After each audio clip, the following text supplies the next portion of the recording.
Game begin. The first Under-19 Esports Championship. Players will compete in the world's largest esports title, League of Legends. いや当たらなかった届かない避けているそのまま追撃大きなダメージを出している先生が溶けました止まった足がいやしかし投げていくが溶かしきったのはホット&クール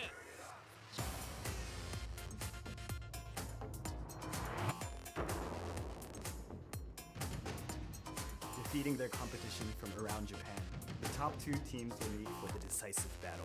3人目も落とされいやここは人数有利大きな人数有利獲得しました The final battlefield will be the MESSE Gunma Stadium.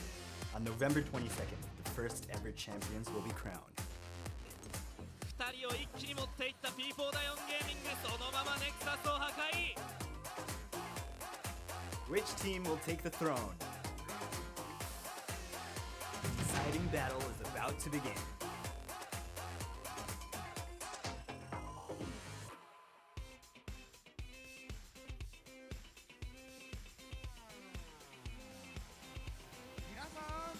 Hello and welcome to the first Under-19 Esports Championship.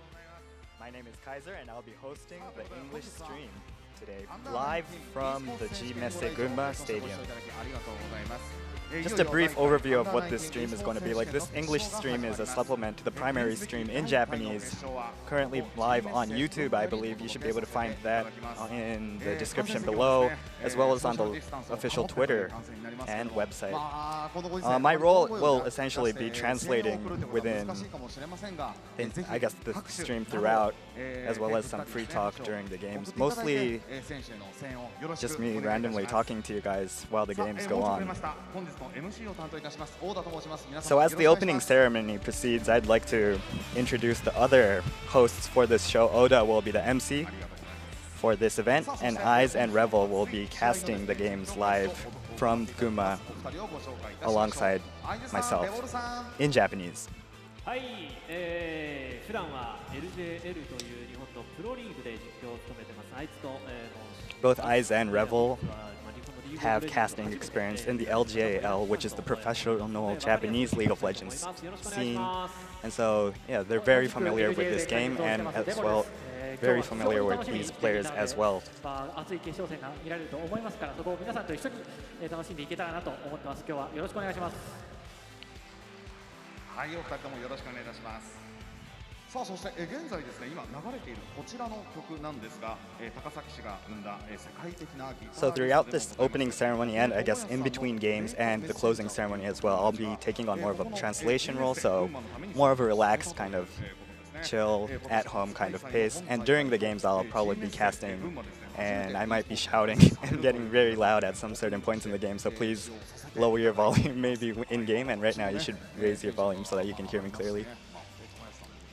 And yeah, please feel free to leave comments in the Twitch comments as well as the YouTube comments. We'll be checking on them as the live goes on, and hopefully I'll be able to interact with some of you guys as well. Please consider me, I guess, a spectator alongside everyone else. So yeah, I hope we can enjoy the live event together.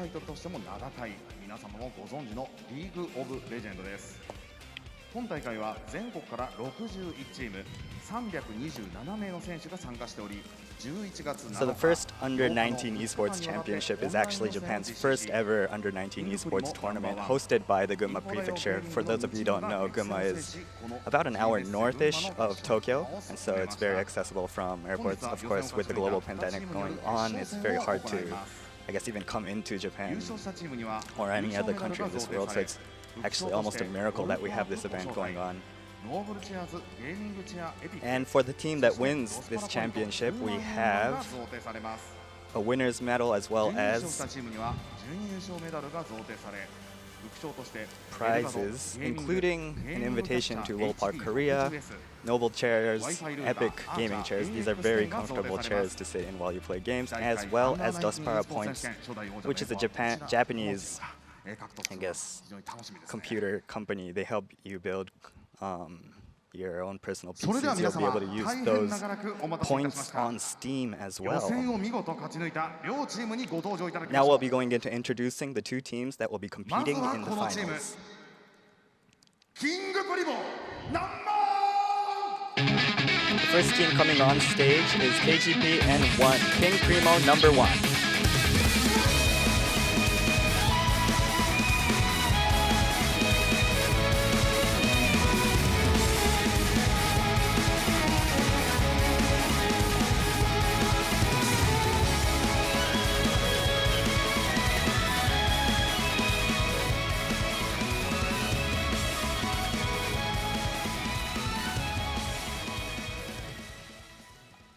続いてはこのチーム Pi-Po-DAYOEEOOON Gaming Next up, we have Pi-Po-DAYOEEOOON Gaming.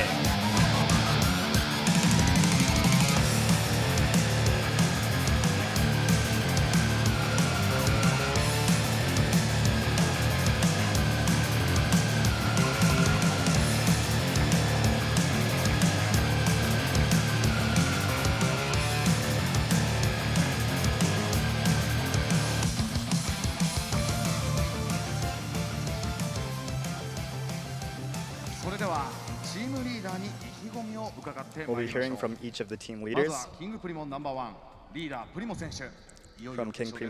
we'll be hearing はい from そうです Primo ね in the 敵 mid と lane. 味方みんな仲いい方ばっかりなので、まず楽しみたいっていうのが一つと、対面の子が So all of the 同じ players コ on ートの both of the teams 後 are 輩 very の子なんで familiar with each やっぱ other. They're 先輩の they're 意見に friends 見せ in て and out of the 勝てれば game, な and と思い so ます。 they're よろ very しくお願いし excited ま to す。 compete together, and hopefully they can win. 同じ学校ということで N 校ですね。はい。 A lot of these players are actually from the そ same して high 対す school. る Pi-Po-DAYOEEOOON ゲーミングリーダーレレ選手いかがでしょ From うか。 Pi-Po-DAYOEEOOON Gaming, we have Rere in the mid lane as well. 相手チームの方々にも結構知り合いがいて、大会前にも仲良くさせてもらったんですが、試合が始まってからは敵同士なので、もう頑張って勝ちたいと思います。 Sorry よろ for しくお that 願い laugh. します。 So very friendly in and out of game. However, he hopes that he can destroy them in game today それでは and 両チーム take スタンバイをお home 願いいた the します。 medal, the victor's medal. Both teams will be それではここ preparing で for the 本 games. 大会の協賛各社様をご紹介させていただきます。 Next, we'll be まずは introducing the sponsors for this 特別協賛 event. ご紹介です。 Special sponsors are, as you can see on the 株式 screen, 会社 Noble Chairs, Untitled Elgato, SB, CNC, Galleria, C&S Dospara, 株式会社 JTB, and JT Communication Design. 株式会社サードウェーブ様、株式会社 JTB 様、株式会社 JTB コミュニケーションデザイン様。続いて協賛12社様のご紹介です。 Additionally, we have these 12エイスジ sponsors: ャパン株式会社様、 Republic of Gamers, Climb Co., 株式会社ク Game ライム様、 Cross, Kojima Printing, ゲームクロス様、 IT, 小島 Koyo 印刷株式 Inatex, 会社様、 apologies, Koyo Inatex, Computer System オーディオイノ Management, テック株式会社様、 JINS, Sogo 株式 PR, 会社 CSM 様、 Nihon Seimei, 株式会社 Basia ユーズ様、 Gaming Station, 株式会社総合 Hokan PR 様、 Screen, and Yamada. 日本生命保険総合株式会社様、株式会社ベイシア電機様、株式会社北韓スクリーン様、株式会社ヤマダホールディング様。以上、特別協賛5社、協賛12社様をご紹介させていただきました。第1回アンダー19 e スポーツ選手権大会のご協力ありがとうございます。 Thank you さあ very そして much for 続 your いてですが support 公式 in this ツイッター event. キャンペーンのお知らせがございます。 Next up, we have a Twitter retweet さあこちら、 campaign. 本日ですね、ノーブルチェアーズゲーミングチェアを、抽選で5名様にプレゼントいたします。応募方法は簡単です。 So throughout today's stream, we will be announcing a keyword that you need to tweet out on Twitter, and if you are lucky, you'll be able to win a Noble Chairs gaming chair. こちらですね、最後の最後までアンダーナイン I have been told that even if you're outside of Japan, we should be able to send this to you. So please feel free to apply for this event, for this raffle. Throughout, we'll be announcing the keyword after the first game and right before the second game as well. I can announce it a few times in between other games or within game as well. So please wait for that. 選手の皆さんにも座っていただくゲーミングチェアもですね、このノーブルチェアーズ様にご提供いただいた商品となっております。先ほど、 The gaming chairs that you will be winning are in fact the chairs that the players are sitting in, as well as the MCs. the casters that will be shoutcasting throughout the game. Unfortunately, I'm sitting in a very normal chair that you can find in like an office, but I have sat in one of these chairs and they are very nice, so hopefully you can win these and maybe I can win one as well. Yeah. ここからは実況解説のお二人にお任せしたいと思います。愛さん、レボロさん、お願いいたします。 We'll be passing it on to the two Japanese MCs, and so your screen should be changing alongside mine. I will be looking at the same screen as you guys throughout, and so everything will be in Japanese. However, hopefully I can assist you guys in understanding what's going on. Yep. So these two are also sitting in the chairs that you will be able to win. というわけでどうですか、座り心地は。いいですね。僕は好みの感じなので。 So to your left you have eyes, and to your right you have revel. ありがとうございます。というわけで、まあもしよろしかったら皆さんぜひこの機会に触ってもらえるかな。はい。さあそれではですね、本大会の決勝戦のルールをCool. Now we'll be moving on to the rules for this tournament. 試合は1チーム5名のチーム戦で行われます。 So League of Legends is a game in which you form teams of 5, so this will be a 5v5 game. It'll be a best of 3, and so the first to take 2 games will win. There's a blue side and a red side in League of Legends, and so this time for this tournament we'll have KGP N1 on the blue side starting, and on the red side we will have Pi-Po-DAYOEEOOON Gaming to your right on the screen. From the second game, we'll swap over, so Pi-Po-DAYOEEOOON Gaming will be on the blue side for the second game, KGP N1 will be on the red side for the second game. And if we do have a third game, we should be swapping over to the same positions as in the first game. So KPG N1, apologies, will be back on the blue side. Just to introduce these two teams, throughout the preliminaries, which was fought between over 60 teams, honestly, these two teams are they just destroyed all of their competition. Most of their games were under 20 minutes. League of Legends, for those of you who are unfamiliar, is a game that usually lasts around 30 to 40 minutes if both sides are fairly even in strength. Having a game go for maybe like 15 minutes is honestly a complete destruction. It's very strong players on both teams, highly placed, highly ranked on the Japanese ladder, and so hopefully we can see some high-level plays coming from them. As mentioned in the beginning, a lot of these players are actually from the same high school and actually play on the same teams as each other. This time they have split up and formed different teams, so it's very exciting to see how they will play against each other. They should be fairly familiar with how they play, so we'll see how that works as well. Please note that this game will also be played on the preseason patch, the most recent patch, and so we should see some very interesting builds that we have honestly never seen in a tournament yet. It'll be a different patch from that of Worlds that were held a few weeks ago.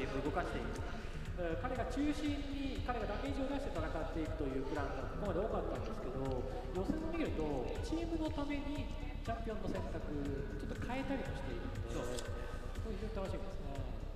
それではそろそろですね。スタンバイとかあと。It seems that the players are almost ready to begin the games.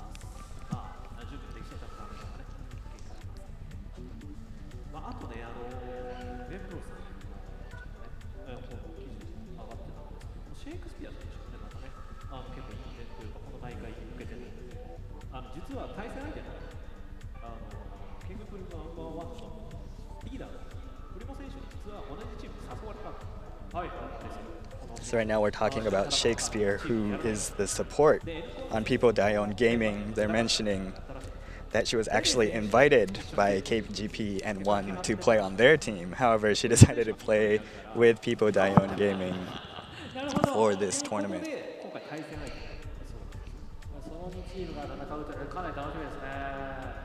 しかもね、結構プロへね、いけるようにね、登竜門の対面だったりね、今出てる選手多いですからね、楽しみです。さあ、それではスタンバイ整ったようですので。 It seems the players are ready to play, and so we'll go into the draft phase.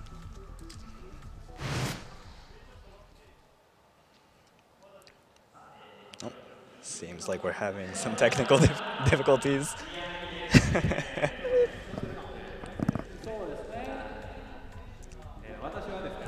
This please note that all of the players playing today are under 19, I believe, ages 13 through 19. This is the first time playing on stage for some of these players as well, so very nervous as well. I'm honestly very nervous as well. This is the first time I'm casting a live event, or honestly just casting League of Legends in general. But yeah,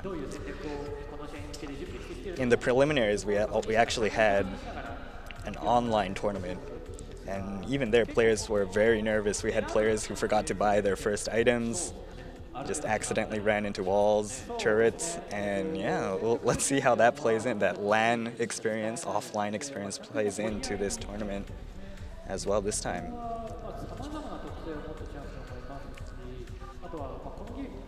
So for those of you who are not too familiar with League of Legends, we first choose champions to play with. Each of the 5 players on each team choose champions to play with to destroy the opponent's nexus, which is basically the heart of the opponent's base. We basically push through their turrets and walls basically to get to that core, and ultimately the first team to destroy the opponent's nexus will win the game.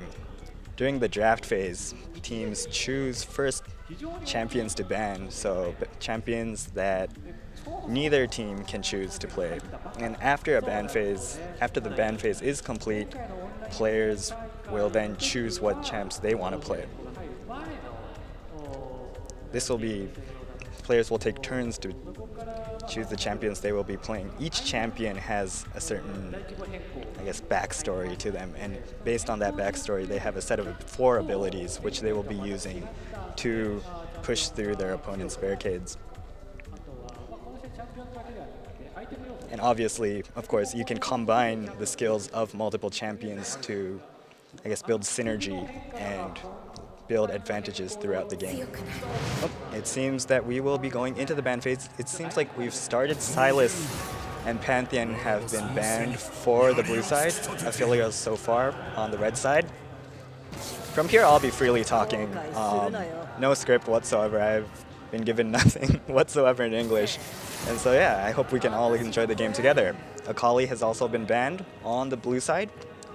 Next, on the red side, Pi-Po-DAYOEEOOON Gaming for their 3rd ban. After the 3rd ban, King Primo #1 will be choosing their first champion. Lulu has been banned for Pi-Po-DAYOEEOOON Gaming.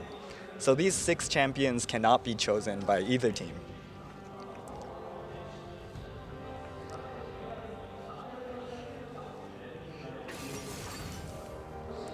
King Primo #1 has locked in Malphite, a very tanky champion.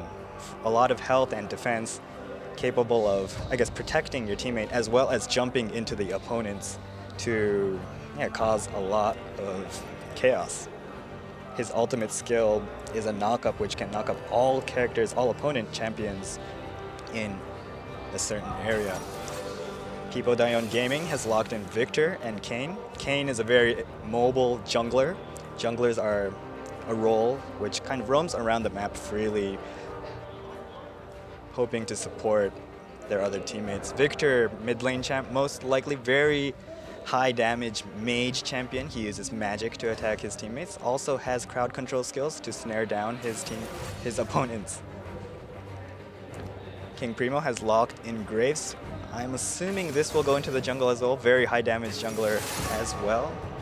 Not as mobile as Kayn, but very good and very easy. He can very easily farm through the jungle minions. Jhin is the bot lane champion most likely, at 80 carry. He uses a gun to shoot his opponents. Very high damage, but very squishy. He'll die very quickly if all of the opponents jump at him at once, so King Primo will need to protect this Jhin as he deals damage. Next we have Camille, a very mobile top laner, very aggressive assassin type champion.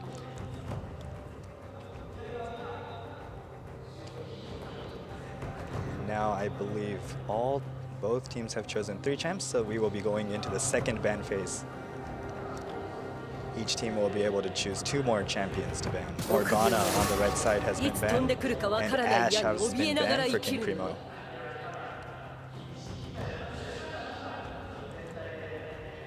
And Echo has been banned for Pi-Po-DAYOEEOOON Gaming. That was their last ban. Leona on the blue side has been banned.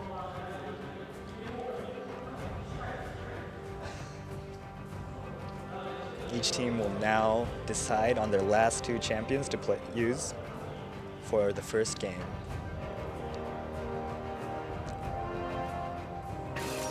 Alistar. So Alistar is usually used as a support champion that goes on the bot lane with a lot of crowd control, very good at protecting his AD carry or mage in the bot lane, while also being able to hold down and kind of snare the opponents on the other side of the game. Lucian is also being picked, it seems, on King Primo's side. Another champion that uses guns to shoot his opponents. This could go in the bot lane, top lane, and mid lane, actually. And we have Janna as support, a champion very skilled at protecting her teammates.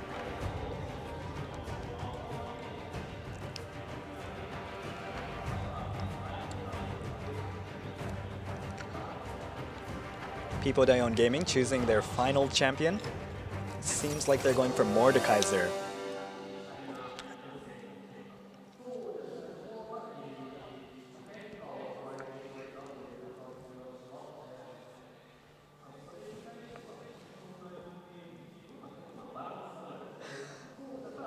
Seems Lucian will be going in the mid lane, Jhin in the bot lane, so we'll be having 2 AD carries on this side. Malphite in the top lane, their tank will most likely be used to initiate all of the fights when the team fighting begins.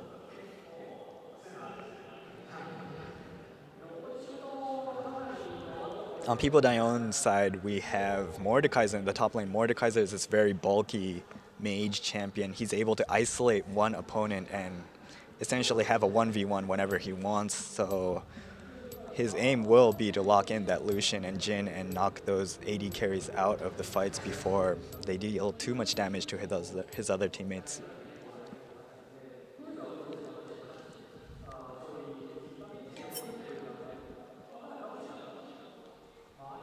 Victor in the bot lane.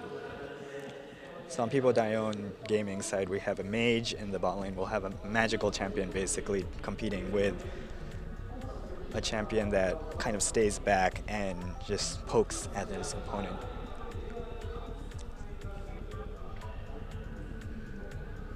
Please note that we'll be casting the game on a 3-minute delay. That's what that countdown is on the middle of the screen. And so the actual game will be 3 minutes ahead of what we are viewing on the stream.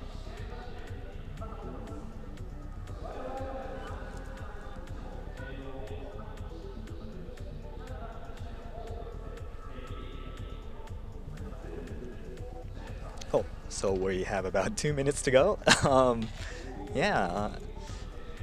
We will be, you might hear something in the background. I am behind stage. I'm actually behind the stage, you can see on screen right now. And so if you hear any shouting or screaming, perhaps something has happened already, but on our screens we have not seen anything yet. The Japanese casters will also be casting based on this delay, so everything we'll be talking about will be, I guess, a bit lagged. Yeah. And in-game, I'll also be hoping, I hope I will be able to, I guess, assist everyone in enjoying this game, even those of you who are not too familiar with League of Legends or gaming in general. So I hope that we can have a great time together. Yep. 基本的にルールはすごく簡単なの。相手の本気を壊す。それまでに結構長いんです。 Eyes and Revel are currently explaining, I guess, the basic gist of what League of Legends is. The simple purpose, the simple goal, the one goal in this game is to destroy, as I mentioned previously, the Nexus. The opponent's Nexus in the middle of their base. It takes a while to get there, and in order to get to that Nexus, you push down 3 lanes, top lane, mid lane, and bot lane, and try to get into their base, essentially. And usually we have 1 player in the top, 1 player in the mid lane, and 2 players in the bot lane fighting against each other to kind of just push through that barricade that the opponent team tries to withhold. Meanwhile, the 5th player, the jungler, will move around trying to assist each of their laners in gaining advantages throughout the game. And once the game proceeds into, I guess, the 15-20 minute mark, players will group up as 5 and fight to push down either one lane or fight to get objectives, neutral objectives that you can obtain to gain additional advantages, additional buffs to assist you in taking down the opponent's base. Additionally, if you kill opponent champions or minions, you get gold, in which you can use to buy items throughout the game to make your characters stronger and help you push down the opponent's turrets. We should be getting into game very soon. The blue team will be starting on the bottom left, and the red team will be starting on the top right of the map.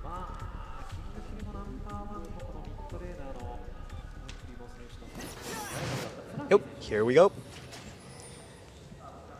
So minions will start spawning, I believe, at the 1 minute 30 second mark. And until then, the players will be preparing for the laning first, as for the laning phase, yeah. We may have some early skirmishes.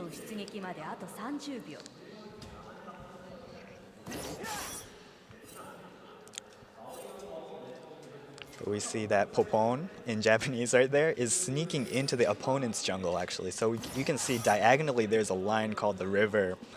It basically tells you it's a border that you don't usually want to pass through in the beginning all alone. The Kane on the red side, Bobon, is sneaking into the jungle.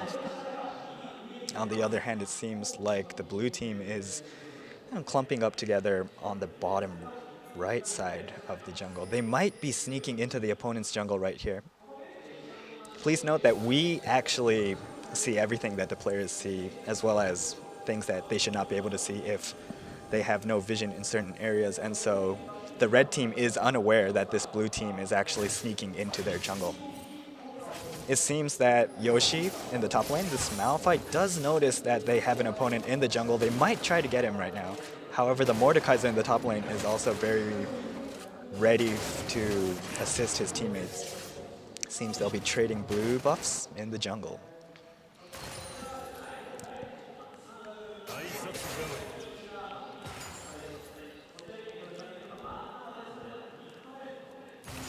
So we're currently looking at the mid lane.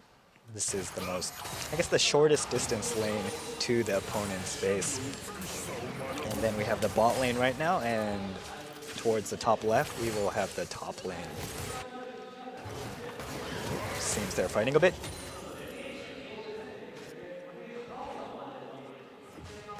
So just to go over the team compositions, sorry. Malphite is in the top lane for King Primo, number 1. Graves in the jungle, Lucian in the mid lane. We have a Jhin and Janna in the bot lane. And for Pi-Po-DAYOEEOOON, we have a Mordekaiser in the top lane, Kayn in the jungle, Camille in the mid lane, and a Victor Alistar in the bot lane. We see red team just trying to sneak an attack on Primo. He jukes it well. He does use his flash. Primo, the Lucian in the mid lane, does use his flash to get away from that gank from the jungler. And so he does have less mobility now. The flash is a summoner spell that players can use, depending on the skill, up to once every maybe 2 minutes, 2 to 3 minutes. And so that gives him a bit more mobility when that is up. It makes it harder to kill him. So now with that gone, he should be a bit easier to attack and gank. So right now we're demonstrating what the blue team can see right now. You can use items called wards that basically enhance your vision in-game so that you can check to see what the opponent team is doing throughout. The opponent team can also destroy your wards to make sure you have less vision so they can sneak around the map and basically kill you in lane. It's only been 4 minutes, but it's a very, I guess, passive laning phase so far. Depending on the champion, some champions are stronger earlier in the game, some champions are strong in the middle of the game, some champions suddenly explode maybe 30, 40 minutes into the game when their item builds are complete. So based on your type of champion, the way you want to play this laning phase is actually very different. You might want to play safe and just make sure you don't give your opponent the money they need to buy their items while you slowly build up your own items and advantages. And so yeah, based on your champion, you might see Kane, for example, right now sneaking into the jungle. He does get found by the Graves. Oh yeah, Kane does want to get early kills to build advantage for his teammates. He can go through walls and basically sneak around and make sure that he's not found by wards that are set in very obvious locations. Mordekaiser is pushing. Right now you can see that Mordekaiser can't actually see anything that's coming from the river on the top rightish, apologies. So if someone from King Primo #1 does sneak through that river, he will be able to get Mordekaiser fairly low at least. As just to explain how to read this screen throughout the game, on the top we have the team names, and then those two circles next to the names for KGP and one on the right, and for Pi-Po-DAYOEEOOON Gaming on the left. Those circles will light up once they get wins, and so the first team to get 2 circles to light up will win the tournament. More towards the center, we have an image of a tower with the mark 0. That's how many towers you've destroyed, turrets you've destroyed. And then further towards the middle, we have the gold that each team has accumulated, and then the kills. So right now we see the Graves for King Primo #1 getting the dragon. This will give him and his team additional buffs for the entirety of the game. So very important to get those dragons when they appear. Teams will generally fight with each other to get that objective. It seemed that he very easily got that dragon right there, but usually you'll see teams fight to get that. In the bot lane, we have a fight. Oh, it seems that the Alistar has gone in. Oh, Alistar did jump in, but he failed to defend his victor, and that is first blood for King Primo #1. The kill has gone on the AD carry Jhin. It's very important to get your early kills on your AD carries so that they build those damage items for your team. Their next move will be to protect Jhin as he accumulates more kills and deals constant, continuous damage to the opponent.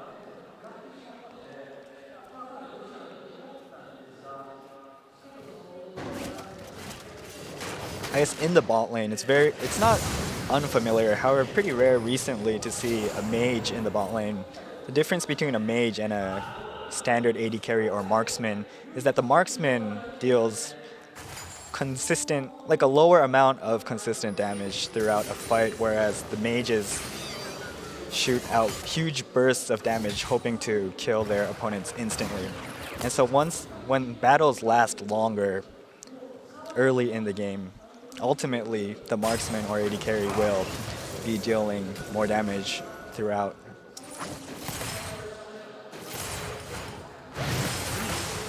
So we have a replay from that first blood. So we see that Alistar's actually away, and they notice Janna knocks or attempts to knock Victor up, and then he moves forward back. Alistar is a bit late to the party, and so they're able to burst the Victor down before Alistar comes back. Alistar did get very close to getting the Jhin, however, does run away, so he doesn't get killed as well. We have a little battle in the mid lane. We're back to the live 3-minute delay view.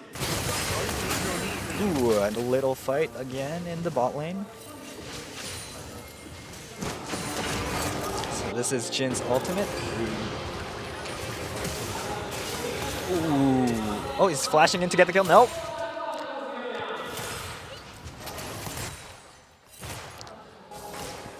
So as players work to accumulate gold, they also work to accumulate levels, increase the level of their champions. When champions hit level 6, they'll obtain their ultimate skill, a very strong skill, game-changing skill that they can use to destroy or kill their opponents as well as these objectives.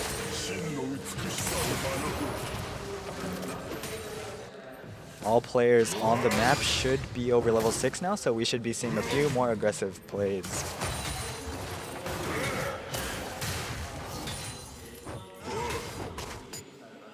It seems in terms of gold, King Primo #1 is a bit ahead, 14k to 12.9k, just changed to 9.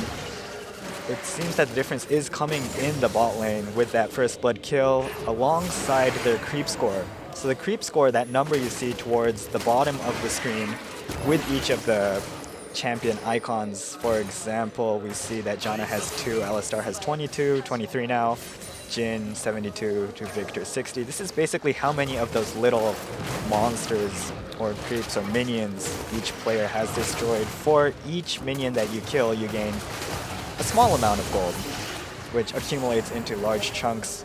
A 20 to 30 minion score, creep score difference is equivalent to approximately 1 kill.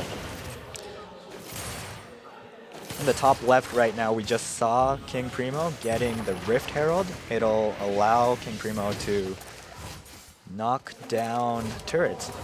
The Rift Herald is very powerful in knocking down objectives, opponent objectives, including towers that they're attacking right now, as well as the inhibitors and nexuses more towards the inside of their bases.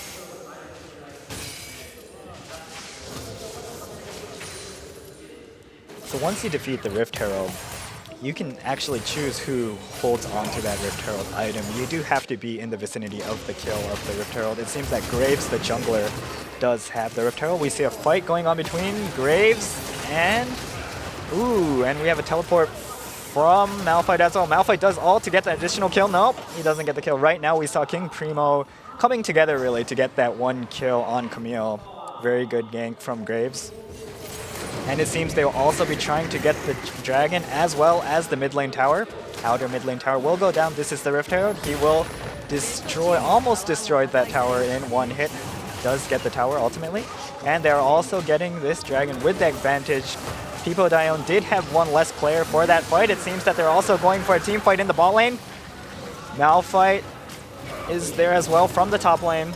Lucian has shifted. You can see on the minimap on the bottom right, Lucian, their mid laner on KGP and one's team, has shifted to the top lane as the Malphite did teleport down to support his team. Did not get any kills, however, did manage to get the dragon objective as well as the outer mid lane turret.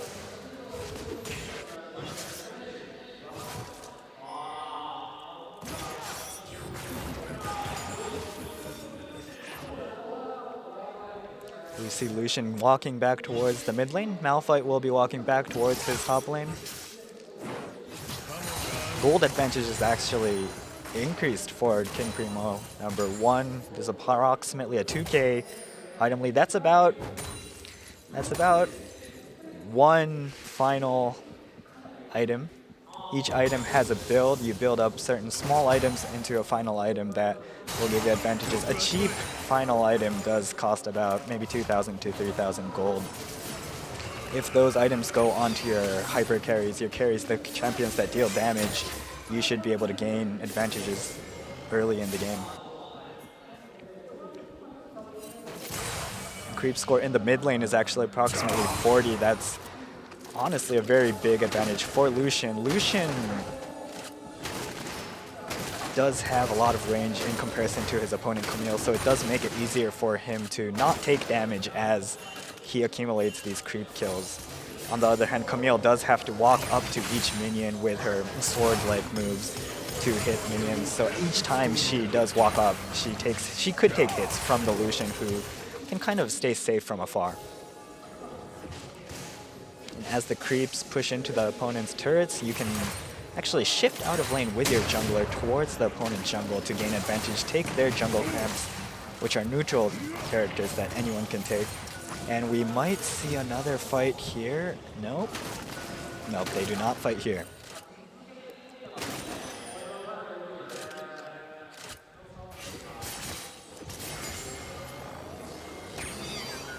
So by taking opponent jungle camps, you can gain, of course, additional gold and gain vision on the opponent's side of the map as well. And additionally, there's a red buff and blue buff for each jungle position, which you can take for buffs or advantages that last a few minutes.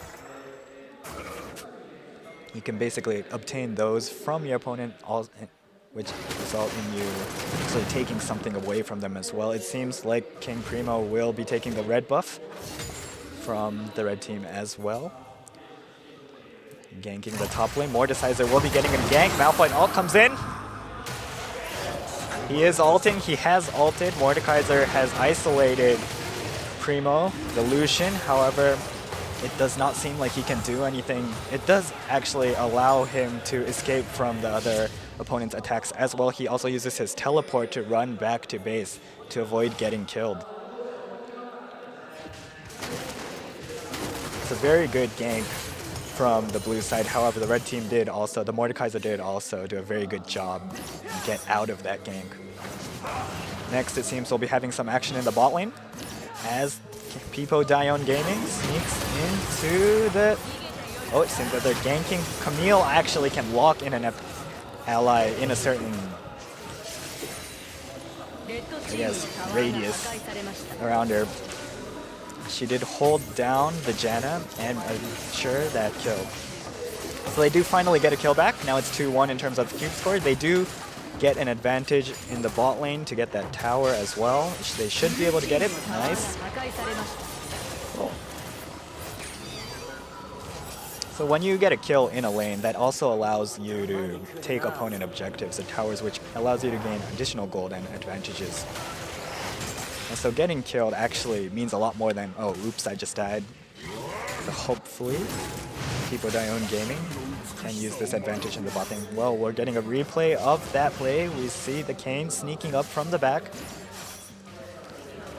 The bot lane on the blue side does see it. However, this Camille ult has locked in the Janna and makes it very easy for the Kayn and Camille to, I guess, confirm that kill, solidify that kill.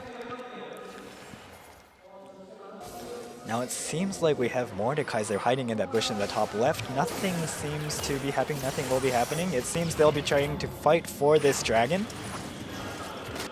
Ooh, we see Primo being attacked in the mid lane by the Mordekaiser and Camille. However, King Primo #1 is sneaking that dragon as all of that action is happening. Do they realize that it's happening? No, they do not. Oh, now we see that Jin's ultimate allows him to shoot opponents from very far away. He does get the kill on Mordekaiser. They do get that kill on Mordekaiser. However, the Lucian is traded. Now they're going for Alistar, who gets taken down. Kayn is going to get away. Will he get away? Yes, he's sneaking away through those walls. King Primo #1 does have 3 dragons now. You can get a total of 4, excluding the Elder Dragon, which grants you additional short-term buffs.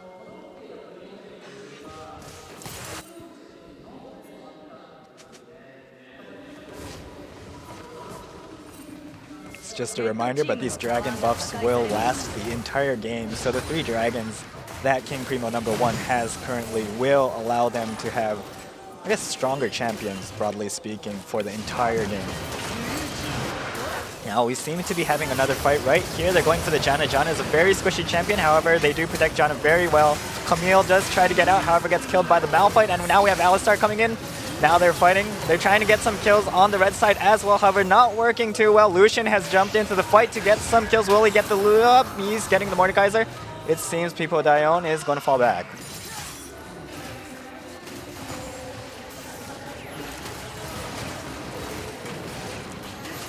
KGP N1 will be getting the second Rift Herald right now. It seems they should be pretty safe getting this. Their health is not too low, and their opponents have fallen back.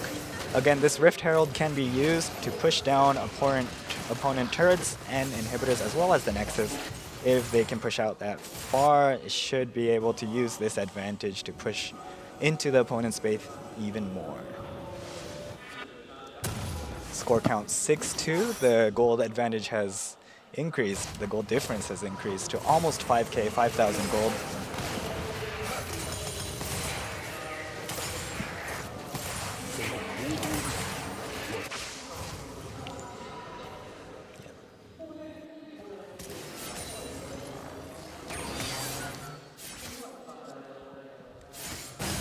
King Primo's next goal will be to get that last 4th dragon. On the other hand, Pi-Po-DAYOEEOOON Gaming will have to prevent them from getting that dragon. Once that 4th dragon goes into KGP N1's hands, there will be no more standard dragons and only the Elder Dragon will spawn. They do want to make sure they get that advantage for Pi-Po-DAYOEEOOON, otherwise they will be very far behind. Seems that the blue team is pushing out a bit into the opponent's jungle. No real action happening.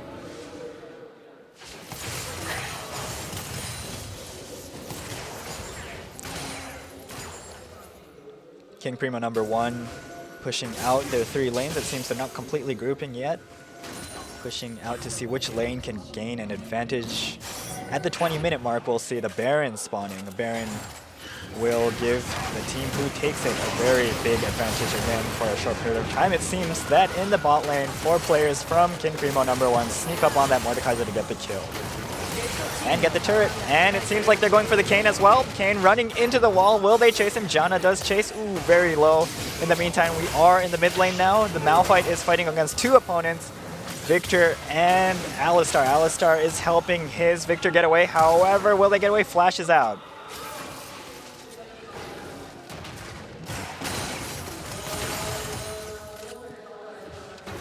Now with the advantage they've gained, they didn't necessarily kill anyone, however they did get their opponents very low. They used that advantage to get that last inner mid lane turret. Now they'll be moving into the opponent's actual base, taking that red buff from Pi-Po-DAYOEEOOON Gaming.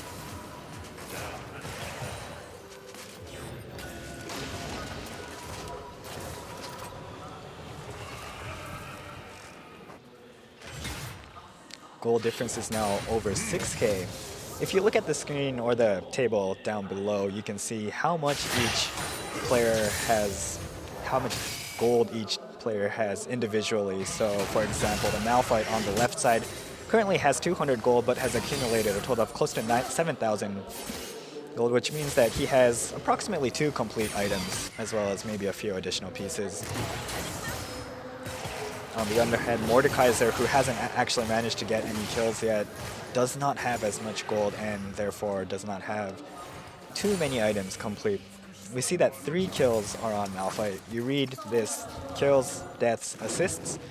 And so 301 would mean that Malphite has 3 kills, 0 deaths, 1 assist. Very ahead of the Mordekaiser. It seems like they're going for this last dragon. I do not think Pi-Po-DAYOEEOON Gaming can even compete for this dragon. Yep, it seems like KGP N1 does get that last and 4th dragon. So on the top side of the river, we'll now have the Baron spawn, while on the bottom where that dragon spawns, we'll be having the Elder Dragon. Both of these bigger objectives, neutral objectives, will give temporary buffs to the team which gets it, which they can use to push into the opponent's base. They are going for that Baron. It seems like Pi-Po-DAYOEEOOON Gaming does realize, however, can they get into there and try to do... Oh, it seems they're going for Lucian. Nope.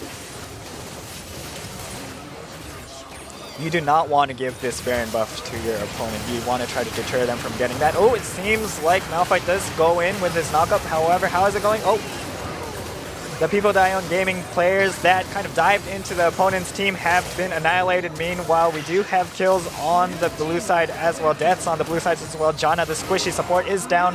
However, Pi-Po-DAYOEEOON Gaming has been annihilated. 5 of their players have been defeated. King Primo #1 will be pushing into the opponent's base. Very good. Both of their AD carries, Jhin and Lucian, are alive. It'll allow them to easily push down a lot of these inhibitors. Or sorry, 1 inhibitor in the middle. They should be falling back. The opponents will be spawning back very soon. Should be going back to buy. No one got the Baron buff, so that'll be another objective. That will be the objective again that they will need to fight around. Primo did a very good job juking that attack.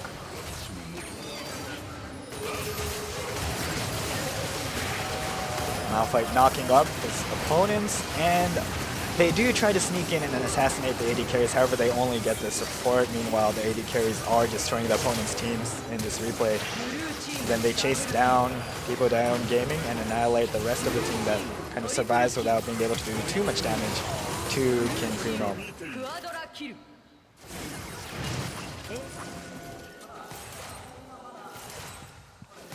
As mentioned previously, the Baron is still alive, so that'll be the objective to fight for. It seems like Pi-Po-DAYOEEOOON Gaming will be giving this up. They're not grouping up to fight with KGP N1. They are sneaking in, they're moving together, however the Baron is going down. KGP N1 does get that Baron.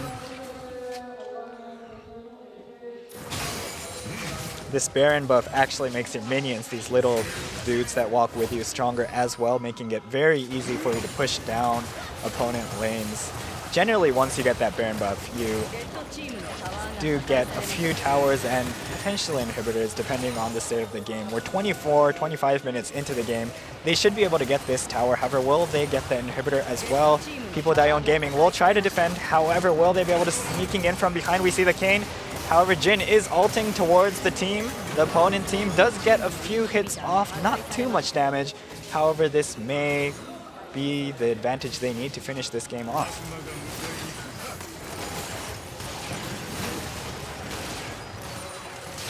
That Nexus, that thing spinning counterclockwise right now, is that heart of the base. Once that gets destroyed, KGP N1 will win. It seems like they're going to fight for this last tower defense. We have the towers on the Pi-Po-DAYOEEOOON side. However, we have the KPG N1 players far back, shooting far back. Doesn't seem like Pi-Po-DAYOEEOOON Gaming is getting enough damage. One by one, their players are getting taken down while the minions take down the towers as well. John is still alive as well to defend their AD carries. AD carry, Primo jumps in. Mid lane AD carry does jump in to get a few kills. Does not get kills. However, the base is getting destroyed, is sneaking that first Nexus. Game 1 will be going to KGP N1.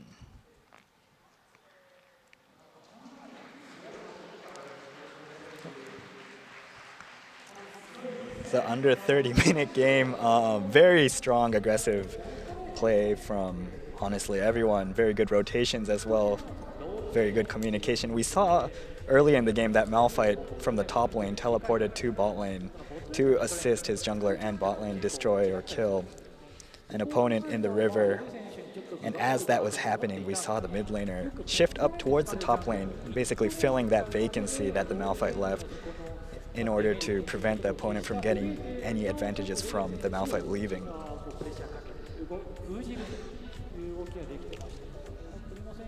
In the team fights as well, we saw a lot of very good defensive / aggressive play from King Primo #1. Their carries in the back, not getting killed, doing consistent heavy damage to their opponents while their opponents kind of struggled to get those kills, sneak those kills on the carries, and protect their own.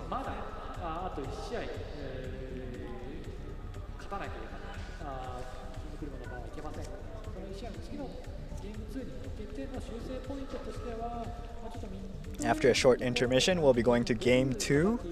Let's see how, I guess, Pi-Po-DAYOEEOOON Gaming will be able to come back from this, where they may...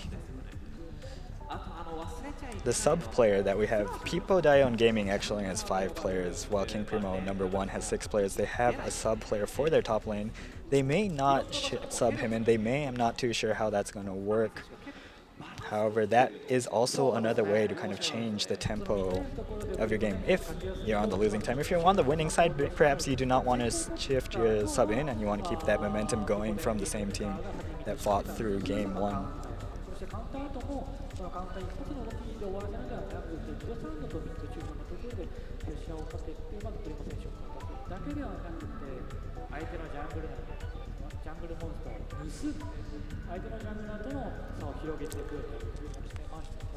Primo, who plays on King Primo #1, is actually an AD carry usually, it seems.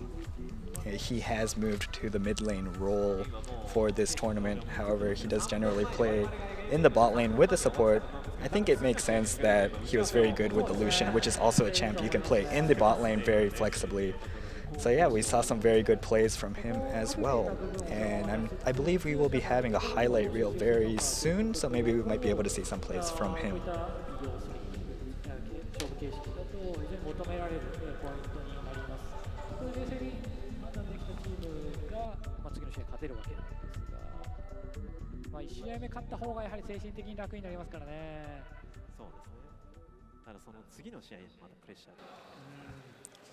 この変化をどうするかというところをしっかりと話し合うというところですね。そしてこの後ですけど、ハイライトの準備ができてないですね。できてるんですね。 We're ready with the highlights. We'll be looking at the highlights from game 1. That first blood in the bot lane. Smooth kill from KPG1. It's a very clean kill onto that Victor from King Primo. Just another fight happening in the mid lane. We remember Brave sneaked that dragon as the fight happened in the mid lane, preventing their team from competing for that dragon. Then they chased down Pi-Po-DAYOEEOOON Gaming through their own jungler. Not getting too many kills necessarily, but just making sure they gain as much advantages as possible. Next, this is a gank onto the blue team. Gank from Pi-Po-DAYOEEOOON onto the Janna on King Primo. However, does not manage to get that Janna kill and gets a counter gank onto their players, resulting in multiple deaths on their side. Very good escape on the Janna, as well as the follow-up from the team. The kill on Mordekaiser, 4v1. They do a very good job sneaking up onto him. Remember that although we see most of what's happening throughout the game, that Mordekaiser did not see the blue team sneaking up in his jungle towards that bot lane. So that was quite the surprise attack, resulting in his death.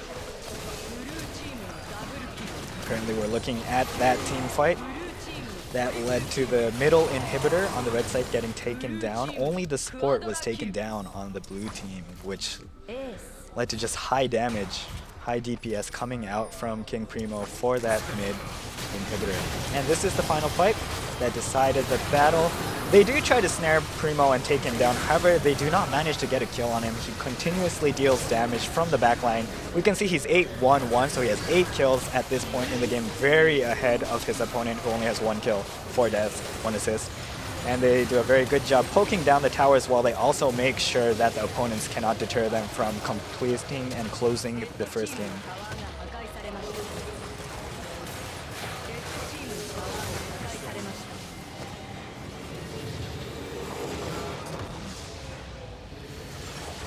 For the second game, we're very excited to see how they'll be dealing with Primo in the mid lane, trying to hold him down, make sure he does not get the kills he needs to carry the game throughout the mid and late game.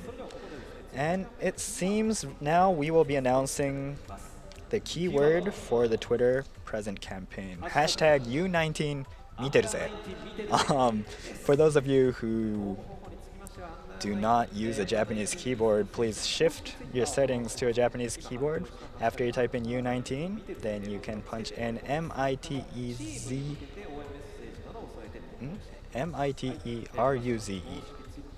Miteruze, for that Twitter event to win your Noble Games gaming chairs. Even if you do not live in Japan, we will be able to send it to you. So please make sure you tweet something out, cheer on both of the teams, and we will be going into an intermission.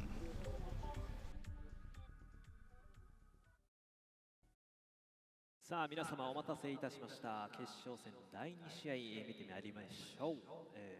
2試合目なんですけれども。Welcome back to the Under-19 Esports Championship. We'll be heading into Battle 2 between KPGN1 and Pi-Po-DAYOEEOOON Gaming very shortly. Just a reminder that you can win Noble chairs, gaming chairs through the Twitter campaign.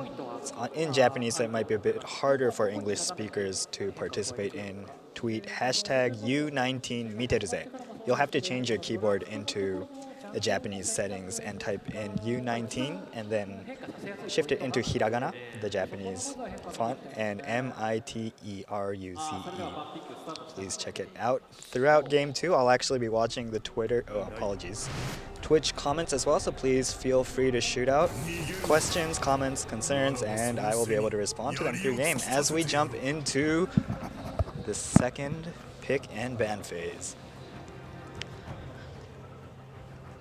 It's So just to remind everyone as well as myself, we'll be changing sides. So on the left side, we will now have Pi-Po-DAYOEEOOON Gaming, and on the right side, we will have KGP and one with one win. So we have our three bans from both sides. Pi-Po-DAYOEEOOON Gaming has banned Malphite, Lucian, and Aphelios. We saw that Malphite and Lucian honestly just destroyed them that first game. That's why most likely they chose those as their bans. On KGP and one side, we see that they're banning Sylas, Pantheon, and Akali. These are standard bans and picks in pro play as well as in solo queue. We just saw that Amumu briefly right there. Pi-Po-DAYOEEOOON Gaming has locked in Samila, an AD carry, a marksman, usually goes in the bot lane, fairly new champion. On King Primo's side, we see that they've locked in Ornn, a very tanky, very defensive champion that goes into the top lane generally and knocks opponents up in team fights. Amumu, most likely in the jungle, very unique in this new preseason patch. So interesting how KGP and one will be using that. I have heard, however never seen, that Amumu can take down the Baron single-handedly around the 20-minute mark, right as it spawns. So very excited to see how that works. We see that Pi-Po-DAYOEEOOON Gaming has picked Lilia and Camille. Camille once again, and Lilia most likely in the jungle. High damage as well as CC coming from that snare she can use. Very excited to see this Amumu. This Amumu on the red side is very exciting to see. Japanese cast also mentioning that Amumu has honestly been fairly weak for the past 8 to 9 years almost. Jin on King Primo's side. The AD carry is once again most likely Jin. Now we're going into bans. Once again, Janna has been banned for Pi-Po-DAYOEEOOON, and Leona on the King Primo side. They will be picking their second or fifth, I guess, champion to ban for this game.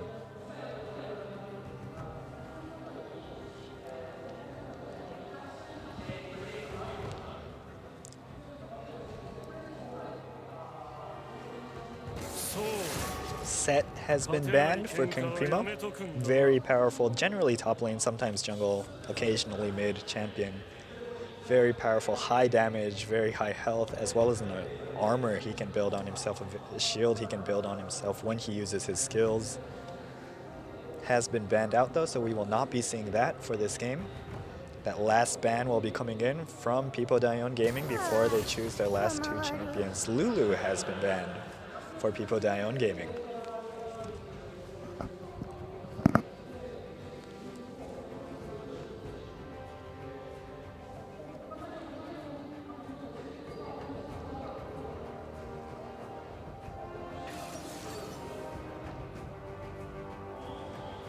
We see Yumi coming in for King Primo.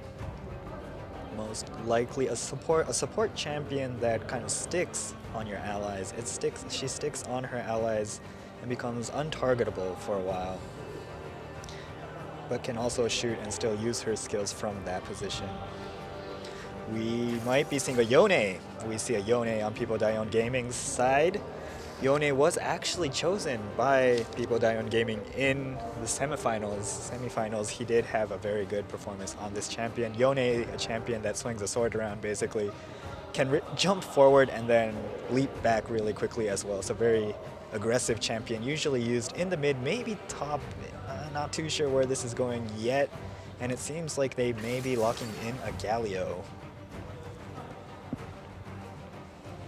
Very high magic defense, magic resistance champion.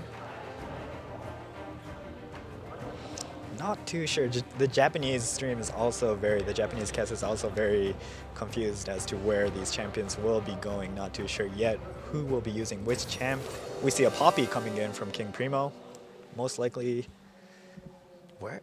Ooh, these are very funky lanes. Most likely Poppy in the top lane, yep. They're trading their champions around before the battle begins. It seems like Camille will be in the top lane, Lilia in the jungle, Yone in mid lane, and Samila and Galio for Pi-Po-DAYOEEOOON Gaming. Samila, apologies. And for King Primo on the red side, they'll be starting on the top right this time. Poppy in the top lane, Amumu, the very interesting champ this preseason, in the jungle, Ornn in the mid lane, and Jin Yumi in the bot lane.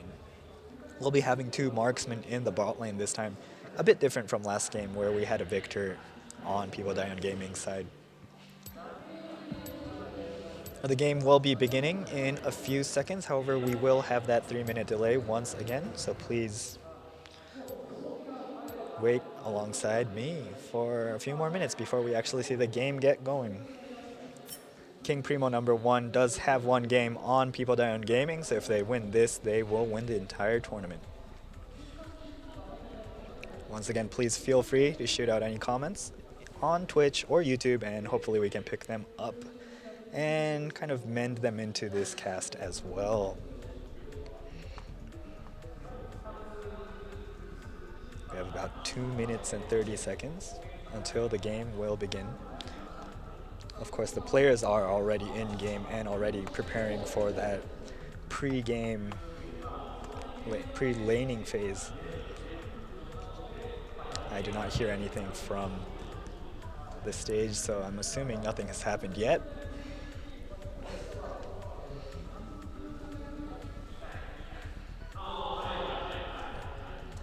Just looking at these team compositions from both sides, it seems that King Primo's team is a lot more tanky.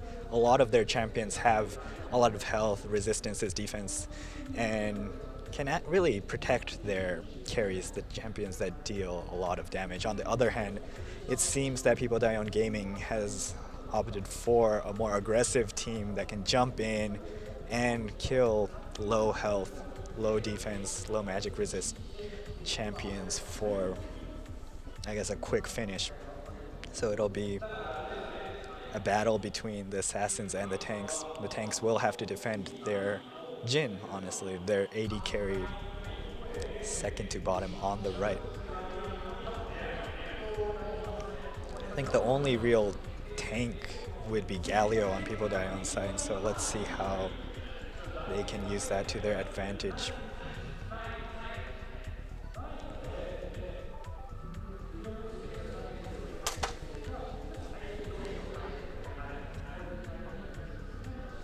Just a reminder that this game is being played on the pre-season patch, so we may see some fun, interesting plays from the Amumu. For anyone familiar with the pre-season patch, Amumu can do some fairly interesting things around the Baron buff as it spawns 20 minutes into the game. Might be interesting to see if King Primo number 1 can use that Amumu to their advantage. Amumu is also a very good champion in terms of crowd control. He's very good at holding the opponents down for his carries to take advantages and kills. So let's see how the jungler on King Primo's side can use that Amumu to their advantage.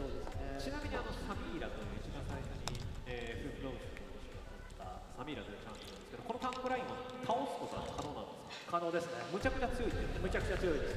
あ、倒せる、倒せます。倒せますし、飛び込むこともできますし。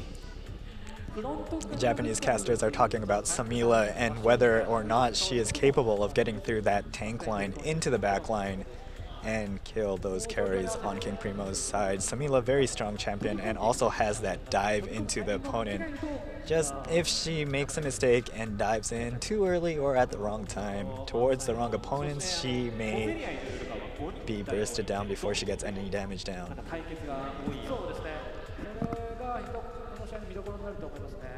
We should be getting into the game shortly. It seems like there's a slightly... Oh, there it goes. We are 20 seconds into the game. Champions are moving towards their starting positions. Pi-Po-DAYOEEOOON Gaming will be on the blue side, and King Primo number 1 will be on the red side. It seems like they are shifting towards the top on both sides. Will they be having some pre-lane ganks? No, it does not seem like they will be doing anything too aggressive early into the game. We do have a ward from the King Primo side in the top river that will give them vision in that area, so they'll know if opponents are coming from that location. It seems like Pi-Po-DAYOEEOOON Gaming is going to sneak up the top, and the jungle players are going to sneak towards the Poppy on King Primo's side. And the mid lane is going to have a little brawl here right now.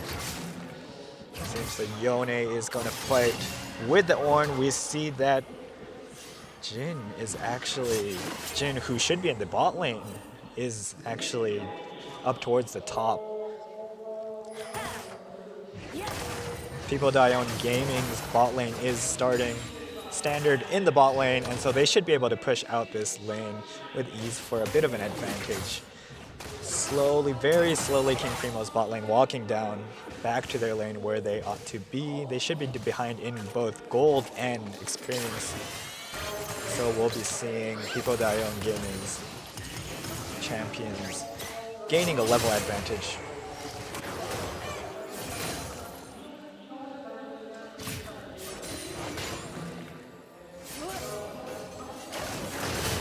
Oh, seems like we're gonna have a little fight in the top lane.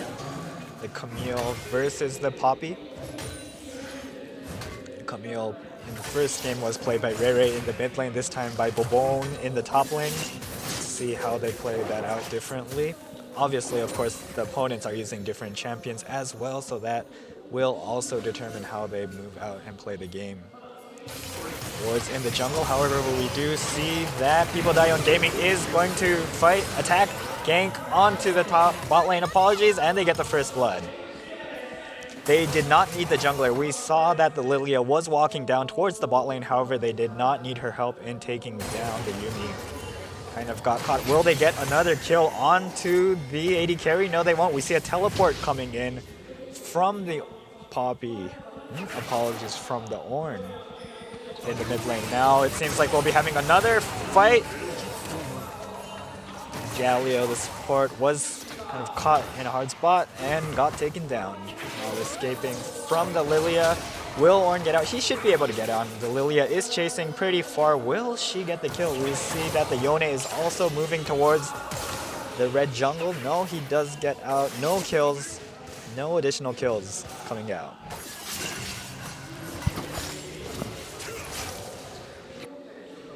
So in that short time span, we did have 3 kills total. Pi-Po-DAYOEEOOON Gaming did get that first kill. However, in the end, we see that 2 kills went to the King Primo side, and they do have the advantage in terms of gold as well. Both of the kills, in fact, went onto that Jin. Once again, he'll be able to carry from the backline, shoot, and do tons of damage to his opponents. The kill on the Pi-Po-DAYOEEOOON Gaming side went to the support, not as valuable. However, in the early laning phase, the support does determine a lot of what happens in the bot side, on the bot side, and perhaps towards the mid lane if he does roam. So let's see how he uses that gold advantage to the team's favor. Lilia is farming her lower jungle, while Amumu also in the lower side jungle as well.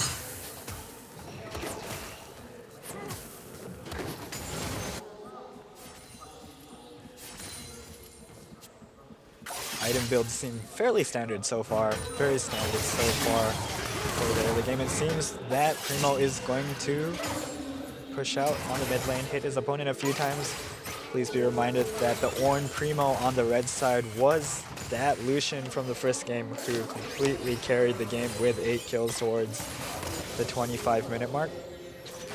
He's taking on a very different role from that first game. Let's see how well he can play the rather tanky or frontline role. His performance on that Lucian last game was very good. Oh, you see that Poppy's pushing on that Camille. Not resulting in any real battles. So far, it seems like Pi-Po-DAYOEEOOON Gaming is hiding, trying to get a gank off on that bot lane. Will the Jin get caught? No, he's dealing a lot of damage to that Samil. However, they do counter gank into KPG-ON's bot lane and will get those kills. Ooh, the minion does get that kill onto the support.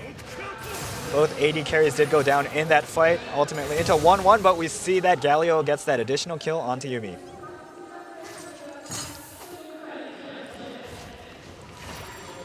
Pi-Po-DAYOEEOOOON Gaming waited for that perfect moment in the bot lane when the Jhin pushed a bit too far into the lane with the jungler hiding in that bush, which he did not see, of course, with no wards were in that bush, so he was not able to see that another player was in there, resulting in the 3v2 and ultimately in a kill on the opponent team's side. Galio's flash right here and Ignite deals enough damage to get that additional kill to close out that fight for a 2-for-1.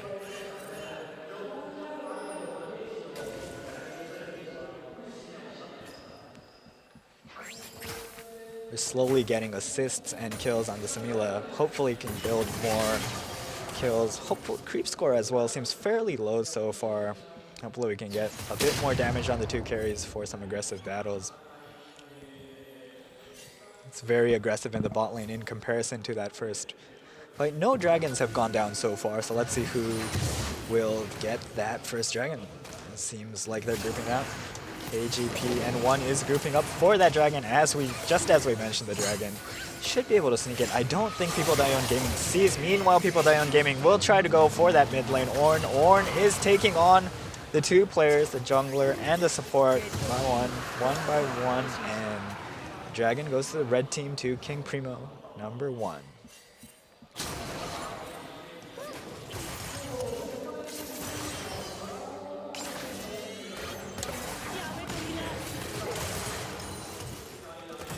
That Galio flash kill was very beautiful. Thank you, the King12345 GG for the comment in Twitch. Everyone else, please feel free to leave comments in Twitch. We'll try to read them out as much as possible in this English stream. I don't know if the Japanese stream will be doing the same. Yeah, let's try to have a very comfortable stream, I guess. Very relaxed, not too professional type stream, where we can mingle as the game goes on. The bot lane is pushing down Pi-Po-DAYOEEOOON Gaming's first outer turret. By taking down these turrets, the teams gain additional gold. Early in the game, prior to the 14-minute mark, you get additional gold for chunking down increments of the tower's health. You can see those lines on the gauge marking those increments. Oop. And meanwhile, Pi-Po-DAYOEEOOON Gaming sneaks in that Rift Herald. Just a reminder, the Rift Herald is used to push down opponent turrets and inhibitors. It'll give them advantage in pushing a lane out once they get a kill. Perhaps they might use it before they even get the kill to take out a quick turret. Ooh, a flash from the Galio to get crowd control on the KGP, and 1 bot lane does get the kill. Samil jumps in perfectly. Yuumi tries to run away, but gets killed as well. Double kill for Samila. Perfect timing for Samila to jump in right after that Galio used his skills to hold down his opponents.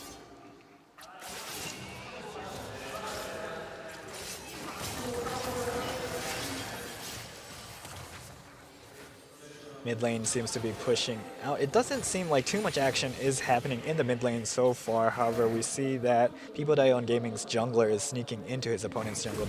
I don't think he has been seen. He just summoned the Rift Herald in that jungle, so might have some action there. It's a replay of that fight in the bot lane, initiated by Shakespeare.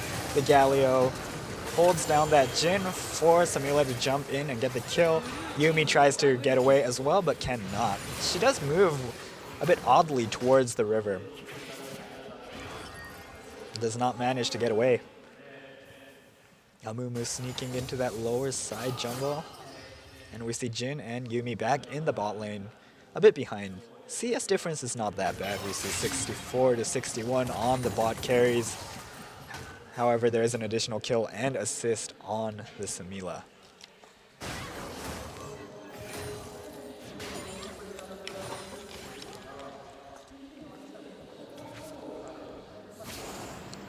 King Primo number 1 not doing as well as they were in the first game. However, not too bad yet. There's not too much of an advantage on the Pi-Po-DAYOEEOOON Gaming side. We do see an ult coming from the Lucian. Nope. Apologies, Jhin. Does try to get a kill in that mid lane. I do not know why I called that Jhin a Lucian. Good attempt in the mid lane. Oh, now we see that we're going to have another fight in the bot lane as they move back towards. We see them attacking that Galio. Galio very low, but no kills. This teammates do also assist him in getting out.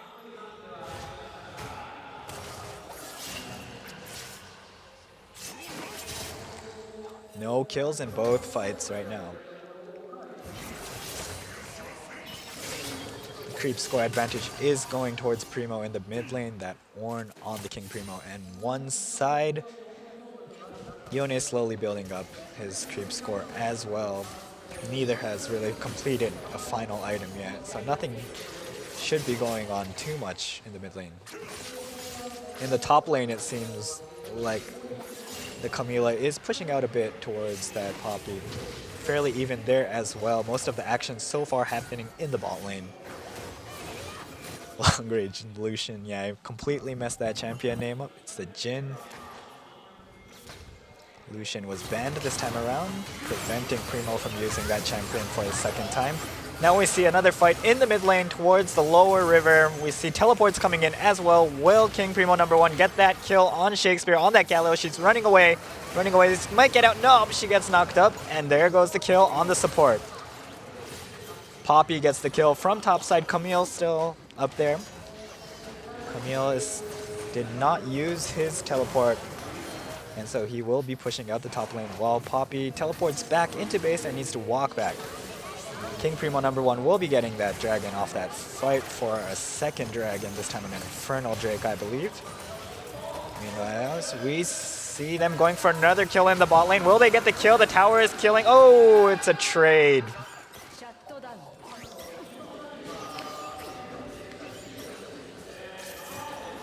So 1-for-1 trade in the bot lane. Support got the kill on the King Primo side, and Samila, the AD carry, got the kill for Pi-Po-DAYOEEOOON Gaming there.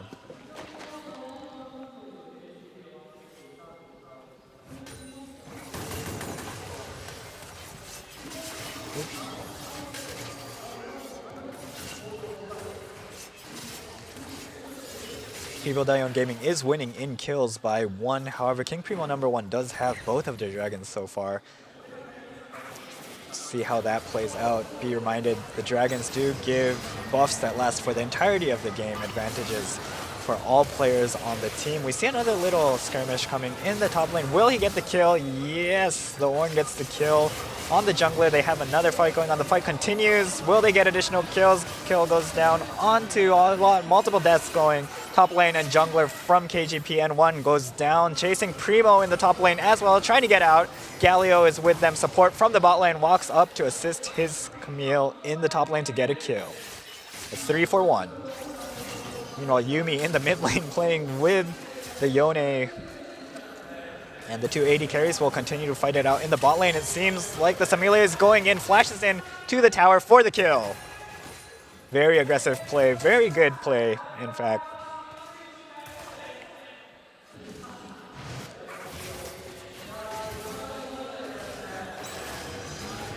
It's a replay from that fight in the top lane. We might get another replay for that bot lane fight as well, that 1v1. Does get a clean kill right here. Primo does get a clean kill in the beginning. However, Pi-Po-DAYOEEOOON Gaming does close in well to assist their team in getting, I guess, more kills as a result of this fight. Primo unable to escape with that Ornn in the top lane as well. Kill onto Shakespeare, the support. Will this replay go down, bot lane? Will we see that bot lane skirmish? No, it does not seem like we will. The replay is over. Back to the live game. We see a gank onto Primo coming in from the support and jungler. It seems like Shakespeare is moving back though, so it will not connect into anything. We see that King Primo #1 is shifting, grouping up towards the mid lane, as well as the 3 players from Pi-Po-DAYOEEOOON Gaming. Gank attempt did occur, but nothing connects. 15 minutes into the game, a bit more slow-paced in comparison to that first game we had.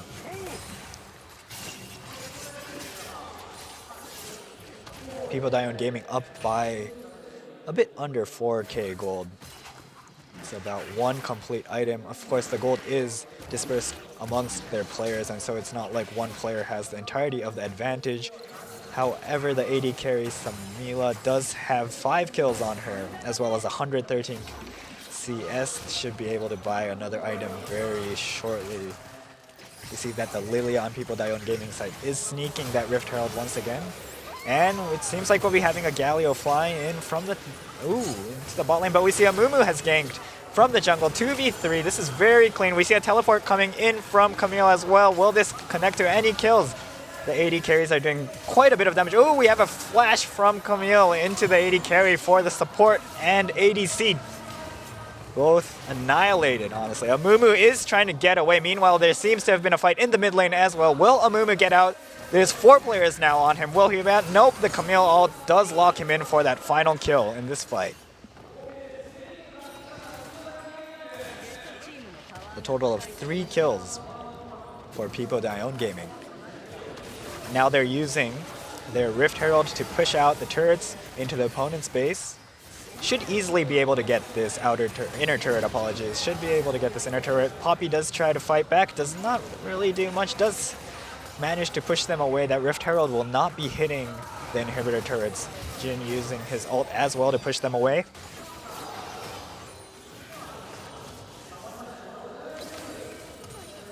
They did also get that outer turret as well in that skirmish, resulting in a total of 2 mid lane towers going down. Ooh, is Lilia in a bad spot? No, she might be able to get away. She does notice that she is a bit surrounded. She will be slowed. Oop, she uses her flash to get out. We see Yuumi used her skills as well. Will she get killed? Nope. We see that the Yone is also in a very terrible spot. He's getting chased by 3 players from King Premier #1. He's trying to get out. Will he get out? He's heading towards the opponent base. Will he be able to get out? No, he's going to try to fight. Managed to get killed. No, he will not get any kills. And it seems like he'll be going down. 2 tanks and the carry in the back. Managed to get a kill onto the Yone. Meanwhile, we have another fight going on in the bottom river. What will happen here? Will anyone go down? The Poppy is fairly low. We see Pi-Po-DAYOEEOOON Gaming jumping into the KGP N1 front line, getting out. No deaths yet. Lilia coming in from behind. Will she sneak a kill, sneak damage onto the opponent? No. And KGP N1 will be attempting to get that 3rd dragon. Pi-Po-DAYOEEOOON Gaming does see that it's happening. Will they try to contest or sneak a steal? Nope. The dragon goes to KGP N1 for the 3rd dragon once again.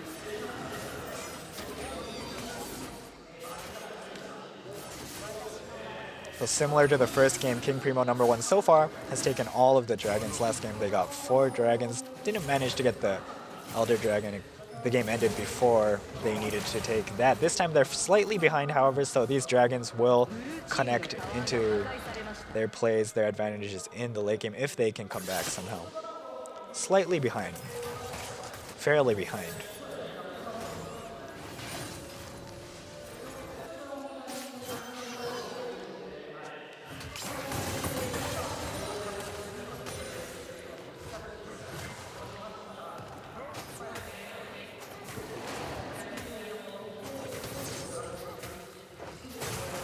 As we reach the 20-minute mark, King Primo #1 playing a fairly decent game from behind, managing to sneak in those dragons. Not necessarily those Rift Heralds. We will have the Baron spawning in 20-ish seconds, so that will be the next neutral objective to contest. Let's see how they can fight around that Baron for the advantage.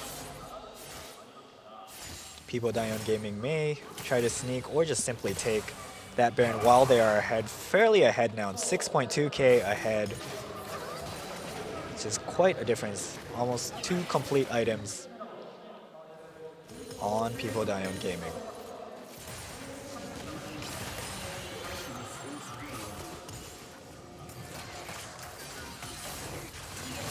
The 4th dragon, meanwhile, will be spawning in 3 minutes, 12 seconds, as we can see on the top left.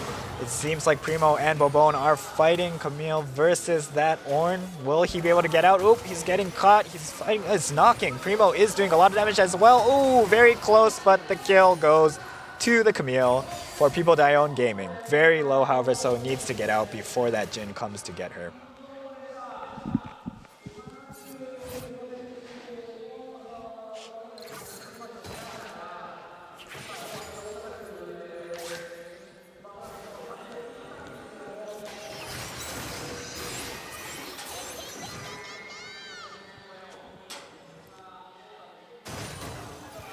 The Ornn is down, so this might be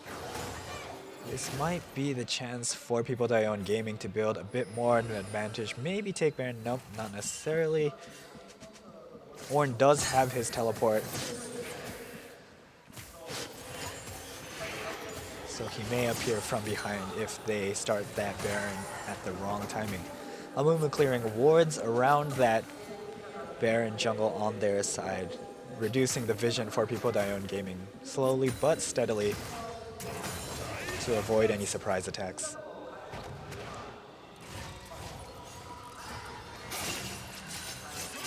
Seems that the bot lane on Pi-Po-DAYOEEOON Gaming side is backing for some more items to build more damage. Yone pushing forward. He does have that jump back, so fairly safe.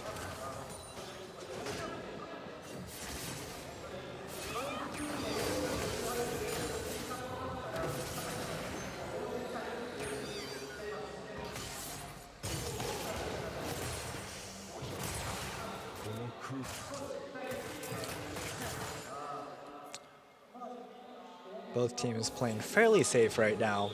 Not too much action happening yet. We do see that the dragon is coming up in about a minute, so they may be fighting around dragon or baron. Now there will be two advantages around the map. Teleports on both sides as well, so let's see how they use those skills to their advantage for those objectives.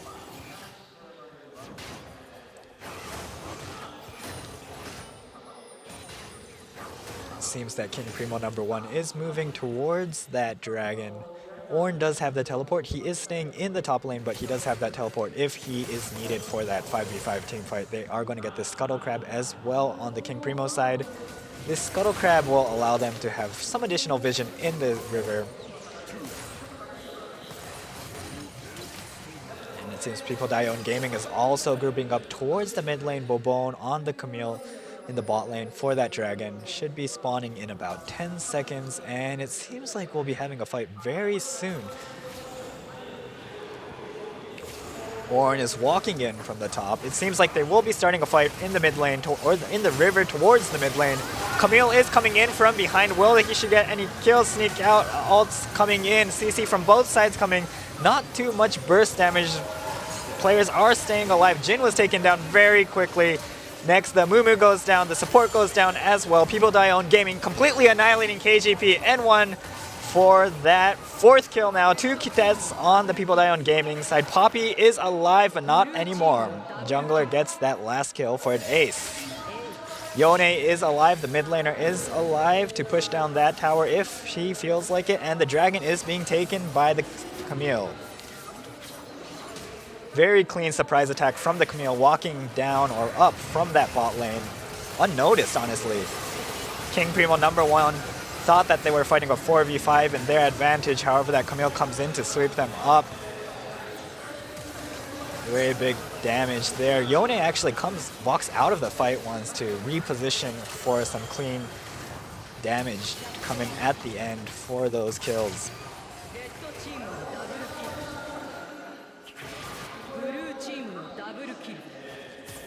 Well played by Pi-Po-DAYOEEOON Gaming, and now we're back. The first dragon Pi-Po-DAYOEEOON Gaming has taken in this series. Now they'll most likely be fighting around the Baron or the next dragon in approximately 4 minutes and 20 seconds.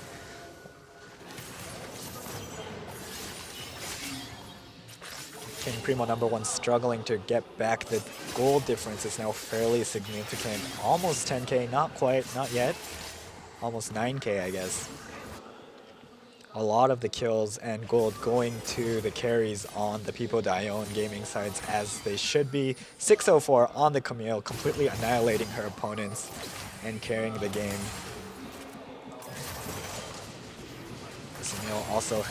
The Camille has 6 kills. Samila has 5 kills and 10 assists on her. Does have 4 deaths, but fairly strong now as well. Yone also has 4 kills and 3 assists, as well as 212 CS. Highest in the game, so should have enough money for him to build an advantage and push lanes as well. King Primo and one struggling to find picks, honestly. They need to try to sneak kills, not 5v5s necessarily, more to build advantages, number advantages in their favor when picking fights against the Pi-Po-DAYOEEOOON Gaming lineup. It seems that Pi-Po-DAYOEEOOON Gaming will be starting the Baron. It seems like King Primo #1 does not see that Pi-Po-DAYOEEOOON Gaming is taking this dragon. It might just be a clean sneak with no contestation. No, they do notice, they do realize with that ward, they have realized Jin will be ulting, trying to deal some damage to the opponents. And they gank. They're jumping in. Ooh, the Lilia. Pi-Po-DAYOEEOOON Gaming takes the Baron. However, now they're going to fight it out. Let's see who's going to win this juke out. It seems like the Mumu has gone down. Ornn down now, and the support Yuumi down as well. Jin trying to escape. Poppy has got caught, and Baron buff. And the 4 kills have gone to Pi-Po-DAYOEEOOON Gaming. No deaths on their side. They should be pushing down the mid lane for that inhibitor turret, and potentially to finish the game.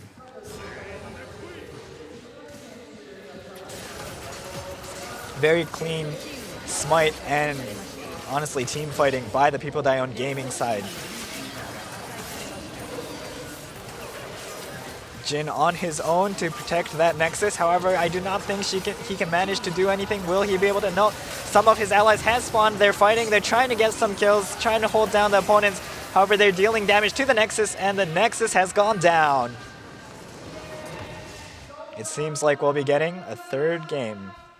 Pi-Po-DAYOEEOOON Gaming has won that 2nd game to tie up the score 1-1.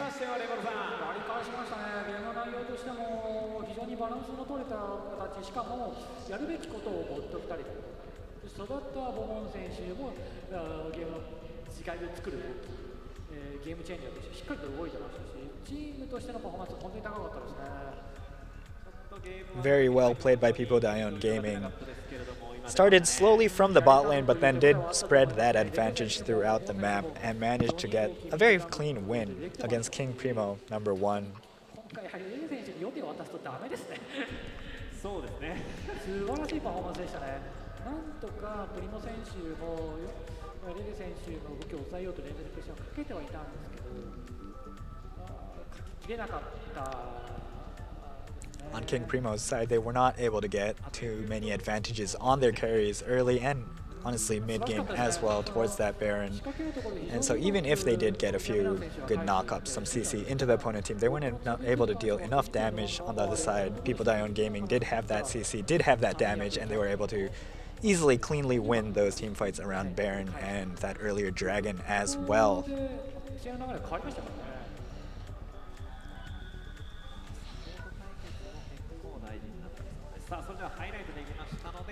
Seems like we're ready for the highlights, so we'll be looking at those.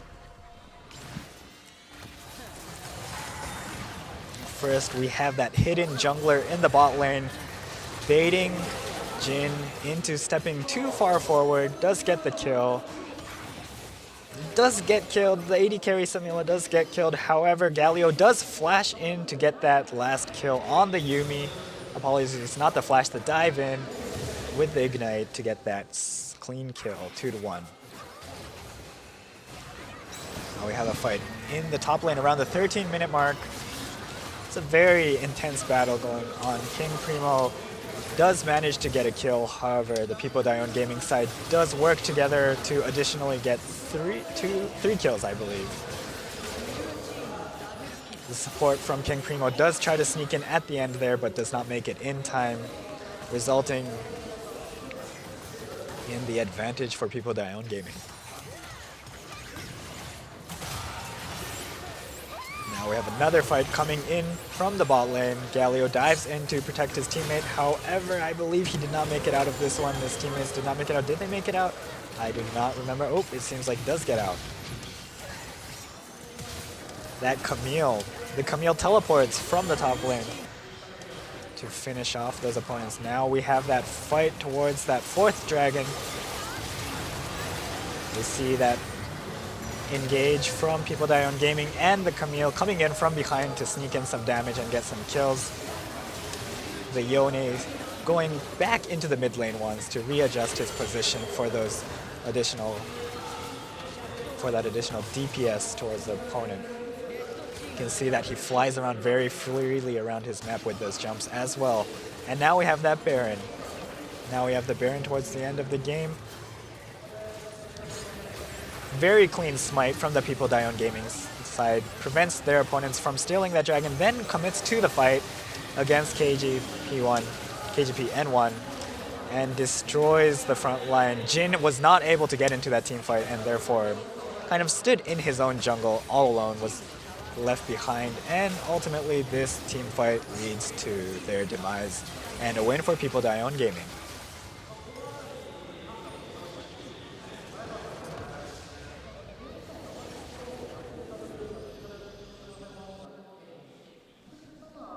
This game was also fairly low, a 27-minute game. So very good on the Pi-Po-DAYOEEOOON Gaming side, closing out the game before King Primo #1 came back with an advantage, which from the disadvantage came back from the disadvantage they had, which could be closed if they kind of let the game go on for 30-40 minutes. ピボナゲーミングは1試合目できなかったように2試合目うまくできたということで、その流れの違いがありますから、ここの受け止め方ですよね。そうですね。しっかりと修正できればピボナゲーミングのようにゲームとして自分たちがやりたいことを通せますから、KGP としては修正ポイントはどこなのか、うまくいってるポイントはどこなのか、その切り分けといったところをしっかりと行っていきたいですね。あとはここまでのゲーム2まで見て、お互いにこう用意してた戦略というのはまだ多数ある状態、その切り札というのがどこまで We'll be moving on to that third game after a short intermission once again, so we'll see you guys in a few minutes.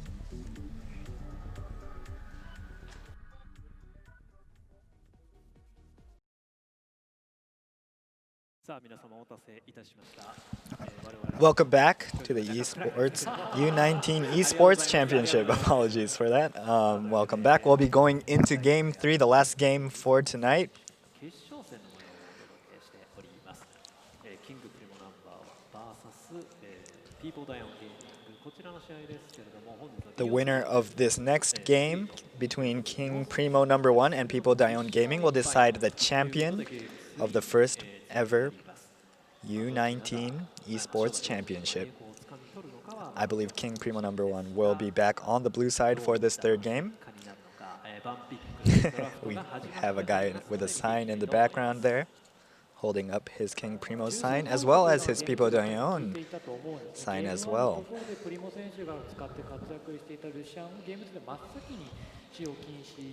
We'll be diving into the pick ban phase shortly. For this last game, perhaps Pi-Po-DAYOEEOOON Gaming will be banning out that Lucian once again from King Primo #1, that Lucian that destroyed them in the first game. It did work well for them that they banned that champion for game 2.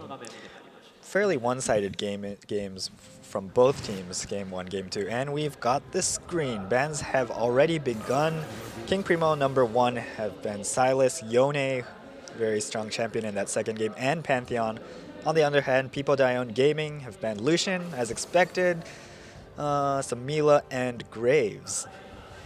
Camille is now going to be on King Primo #1's side. Camille was used by Pi-Po-DAYOEEOOON Gaming twice in a row. Now it'll be on the next. It'll be on the King Primo side. What does that sign say? So the guy in the background there was holding up a sign that said King Primo #1, and then he held up his next sign that said Pi-Po-DAYOEEOON Gaming.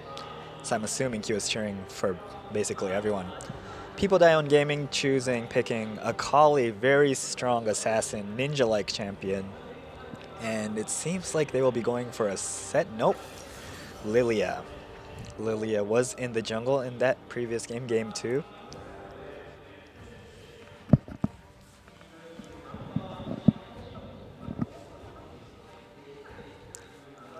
They have blocked KGP1. KGP-N1 have blocked Pi-Po-DAYOEEOOON Gaming from taking that Camille for that third time. And they will be taking that Malphite once again, as they did in the first game. Their second pick is Malphite. Most likely top or mid, maybe support, maybe jungle. And we have an Aphelios. Aphelios is a marksman, bot 80 carry, most likely will be in that lane based on the team composition so far. And on Pi-Po-DAYOEEOOON Gaming's side, they take the Jin for their AD carry. They'll be going into the ban phase, the second ban phase for their 4th and 5th bans. Let's see what they ban. Lulu. Lulu has been banned in all 3 games, I believe, so far, so we won't be seeing any of her this tournament. Next, on King Primo number 1's side, what will they be banning?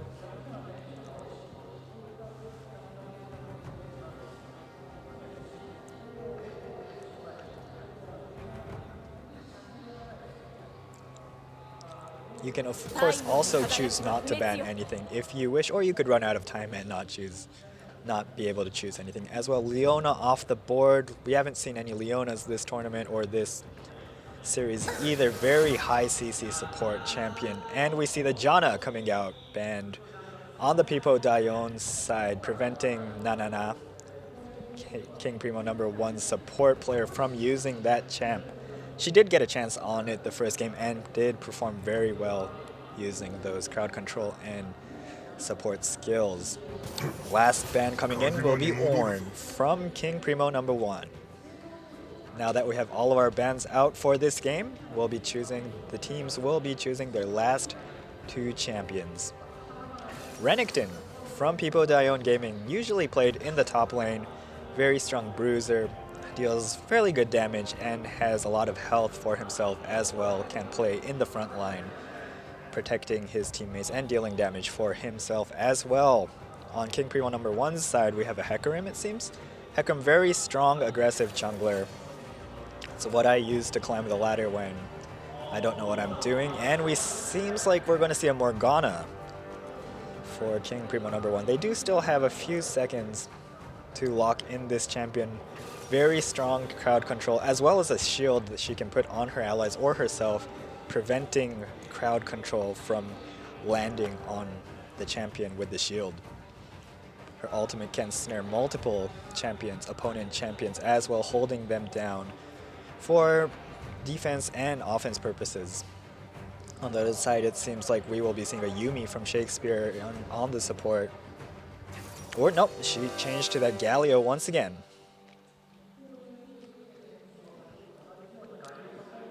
Very good play from Shakespeare on that Galio last game as well. Hopefully we'll be able to see some of that once again in this last game, final game that will decide who wins this tournament.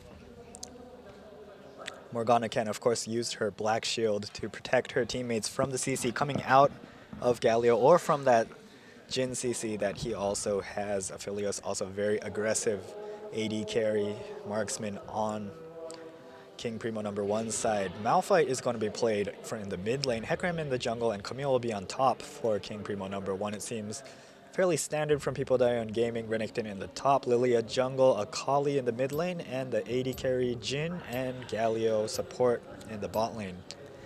We will have that 3-minute delay once again, so please hold on tight as we wait for the game to proceed.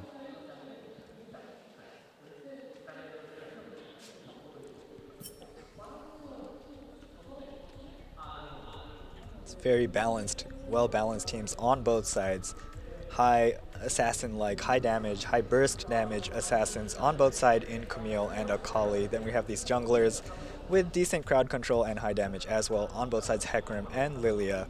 Renekton also a very strong bruiser for Pi-Po-DAYOEEOOON Gaming, and Galio, of course, there to protect his or her Jin in the bot lane and in team fights. And Malphite, King Primo number 1, also has the Malphite to protect his team as well as jump into the opponent's team, knock them up for this crowd control, as well as the Morgana, which can protect her teammates and also ensure kills with her snares and ultimate.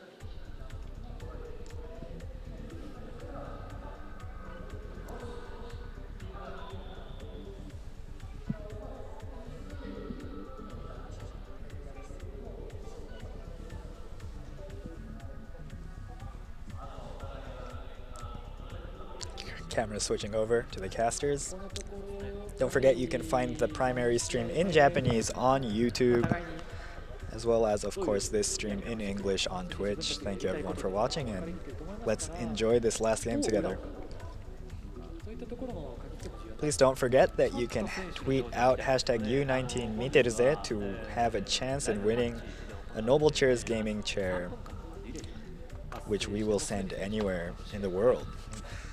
You'll be contacted through DMs most likely, so please make sure that those are available for us to contact you with. 緊張してるのが結構緩やかになってて結構大事ですからね。かなり大事ですね。こういったアンダー19学生大会とかもこう出ている選手が多くはあるとは思いますけど。 Seems that all of the players are very nervous. I haven't actually been なかなかあまりいないですから。 on that side of the stage today, but it does seem they're very nervous. It's the first time for a few of these players to play in 勝っているそういったプレー an を offline tournament. Apologies. So 全体の士気を高めたり offline 緊張感を tournament. ほぐしたりといったような So 役 they 割が must be できる very と nervous. There are some players who have played on pro teams as well, though, so it's up to those players to make sure that their teammates are in their comfort zones as the last and final game proceeds. Of course, the teams are already on the Summoner's Rift. We are a few minutes behind, and it does seem like they're communicating very well, though. We can see their mouths moving. Shakespeare on the screen right now, 選手のサポートあとはまあ coordinating their movements for the first 全体を支えたりあとは 2 to 3 minutes of the game. そういった動きでもチームに貢献していくようなボールになってますね。 And we should be getting into the game shortly, I believe. Let's see how this final game turns out. カメラマンさんありがとうございます。緊張といったところ、まあ見た感じはあまり受けられなかったので、となると、まあまずやはりこのゲームレベル1からスタートしますから、チャンピオンを育てるタイミングのところでそこで攻撃的にいくのか、それとも自分たちのチャンピオンを育てることを優先するのか。といったところの考え方を見ると、 Oh, we see that guy with the sign again. この方は攻撃 Holding it behind his back or head this time. KGPN1. A bit hard to see. Not too colorful. He's also holding up that Pi-Po-DAYOEEOOON gaming sign. And he walks back. Yep, and the game is starting. 20 minutes into the game. Both teams will be preparing for this final battle. We are into the pre-laning phase. ミニオン出撃まであと30秒。 Seems like both teams are fairly spread out. Neither team really grouping up as 5 to invade or defend their jungle. So it seems like we may have, oh, no? Pi-Po-DAYOEEOOON Gaming, apologies, is grouping up towards the bot side river. 4 players, everyone other their top lane Renekton, may walk into the jungle. On the opponent's side, Malphite is moving down as well, though. We see Morgana warding, did see those 4 players, so they should be falling back.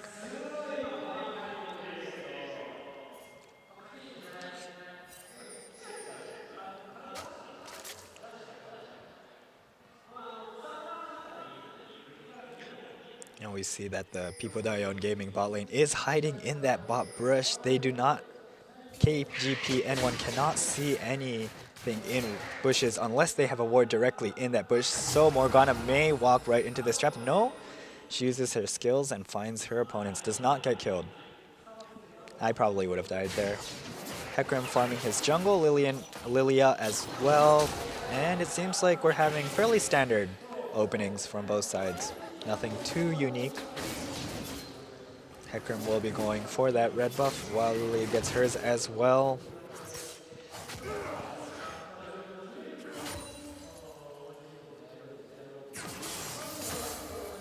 As with the second game, please feel free to shoot out any comments, questions, and if there's anything interesting, I'll pick it up and read them out throughout the game.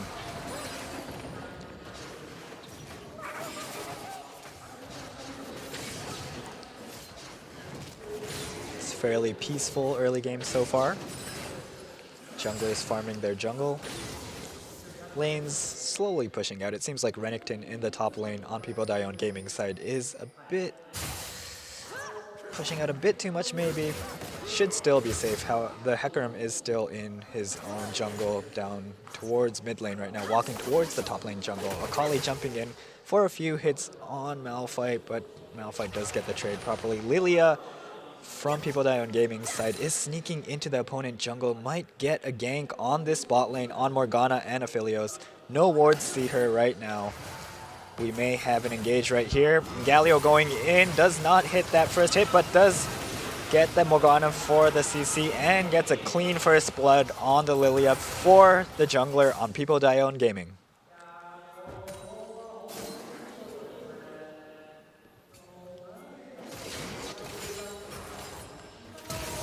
Oop. Shakespeare going in again on the Galio for that kill. Perhaps no! Galio does get killed by the Aphelios, tries to get the kill onto Aphelios, but gets killed instead. A fight between Jhin and Aphelios in the bot lane. But no one, neither of the AD carries will be going down. We see Lilia in that tri-bush. I do not think Aphelios should not be able to see her. She might have gotten a gank there if possible. Nope.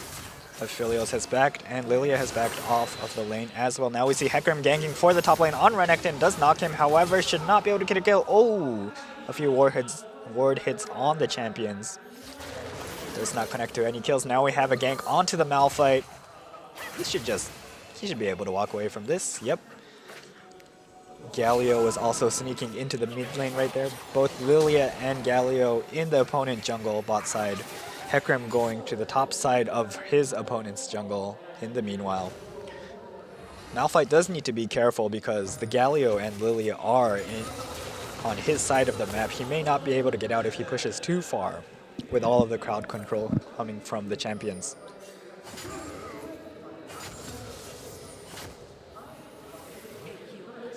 It's a fairly interesting pick to take Malphite in the mid lane. Generally, we see Malphite in the top, sometimes support, sometimes in the jungle, depending on the season and patch. It seems like in the bot lane, the red team is now pushing. Pi-Po-DAYOEEOON Gaming is pushing down that lane pretty hard. Hecarim on the top side though, so cannot take any advantage of that. Lilia on the bot side taking her blue. It seems like Hecarim will be going in for that kill onto Renekton. Will they get it? Slows and stuns. Whoa, knocks him back up. Renekton should be going down, and there goes a kill in the top lane for Camille. Yellow Yoshi gets a kill on his Camille. Meanwhile, a little skirmish in the bot lane. We see, ooh, Galio jumped in a bit there. Jhin fairly low, however, we see the Lilia is in the blue side jungle, in King Primo's jungle right there. Is falling back, does not finish the kills on those golems. MESSE gets a one last kill right there. Ooh, that was close, that snare from Morgana. Flashes over for a kill onto Lilia. Will he get it? Nope. Oh, he jumps over. There's barely, ooh, he uses that dragon to his advantage to get a kill onto the jungler who invaded into his jungle. Uses the flash for that aggressive kill. Very beautiful play by the Aphelios Kiwamiran.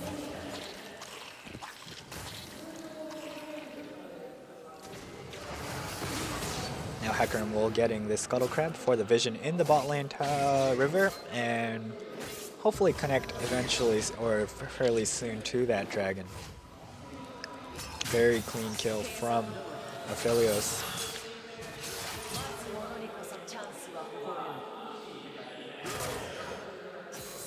Camille having a little fight with Renekton, is moving towards her own jungle, but Lilia is moving towards to assist her Renekton. Both teams jumping into the jungle. Nope, does get away with approximately a bit less than 300 health, but does get away. Lilia wasn't able to connect anything. Camille will be backing. Now we see that Malphite and Akali are having a little skirmish. Will Malphite get the kill? No! Akali did take a few hits, maybe one or two hits from the blue team turret. Very good knockup when that Akali jumped in.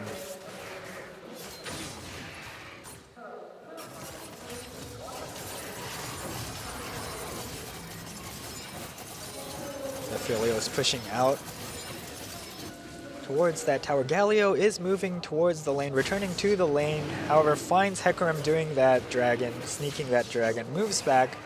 Will they be able to fight and take that dragon, compete for that dragon? No, it does not seem like they will be competing for this dragon. They'll be giving it up, King Primo #1, for that dragon. In this third game as well, they'll be taking the first dragon.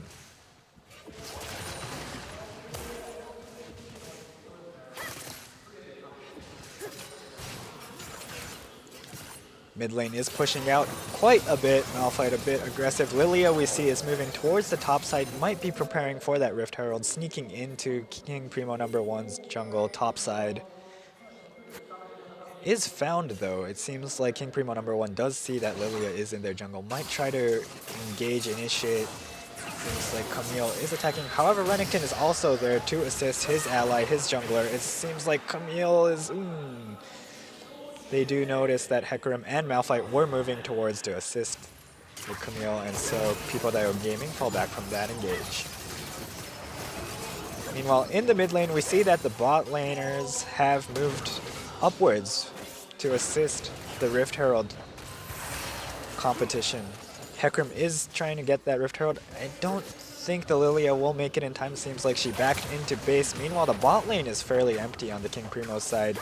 Jhin and Galio there taking a few more turret plates for additional gold.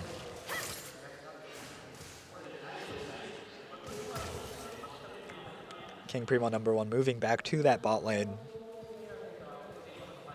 Still 3 tower plates. Hecarim does have that Rift Herald now, so he should be able to use that in one of the lanes. There should be opportunities in any of the 3 lanes right now. Should be able to use that to get additional hits onto the tower.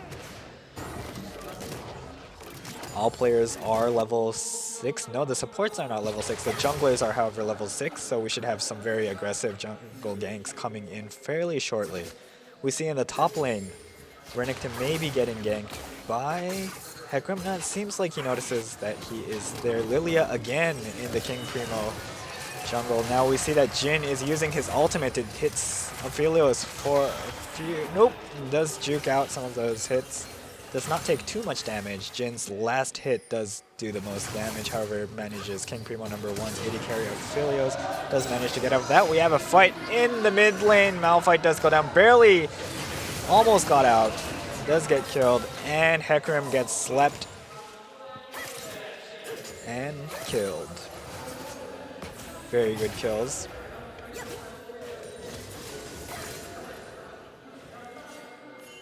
I'm not sure slept is used like that. Oop, it seems like Pi-Po-DAYOEEOOON Gaming is coming in for another gank. Turret dive onto the top lane. Camille does get out using his skills. However, should be able to get a few hits onto this tower for the plates. Bot lane currently is fairly vacant. The AD carries did stay. However, the supports are towards the top side of the map. Let's see how this plays out. We're getting a replay in the mid lane. We did miss the early bits of this fight. Akali versus Malphite. Galio in the background. Staying fairly low. The Akali's fairly low.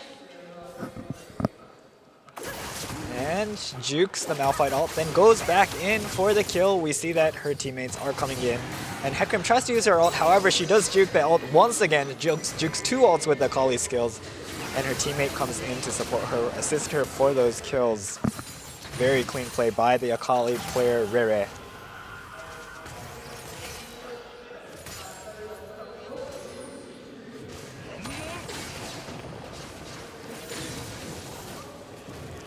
Kill count is now 3-3 even. Gold difference is 0.4, so 400 gold, not too much of a difference so far. And the next dragon will be coming up in 1 minute.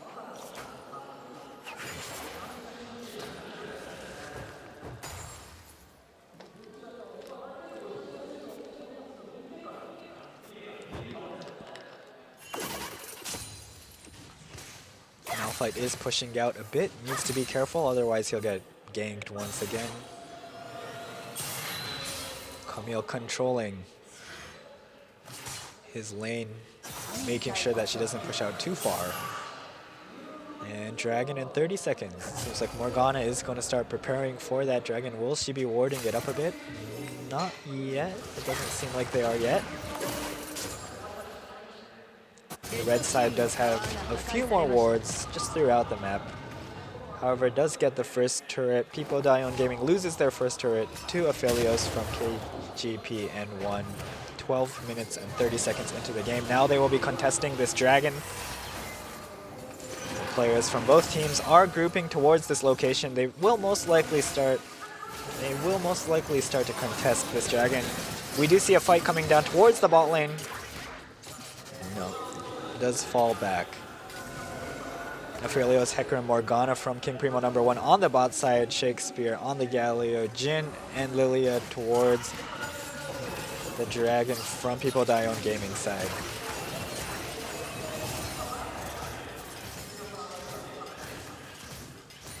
It seemed like Hecarim was going to maybe perhaps start that Dragon, but does fall back from it.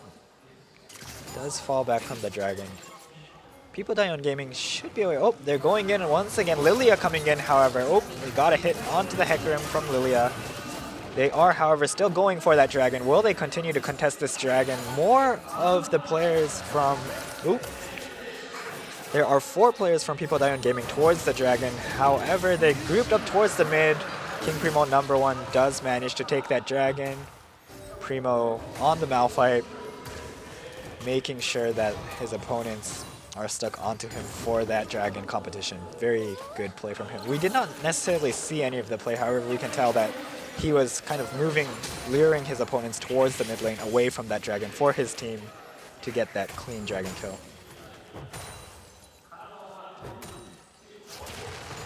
Is slightly behind in CS, Akali vs Malphite. Very difficult to play, of course, with that kill advantage as well.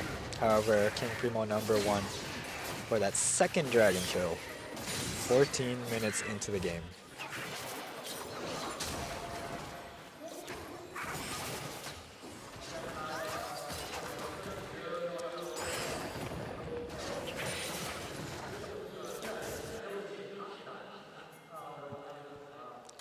The lane assignments are moving around slightly now that the bot lane tower on the Pi-Po-DAYOEEOOON Gaming side is down. The AD carries are on the top side.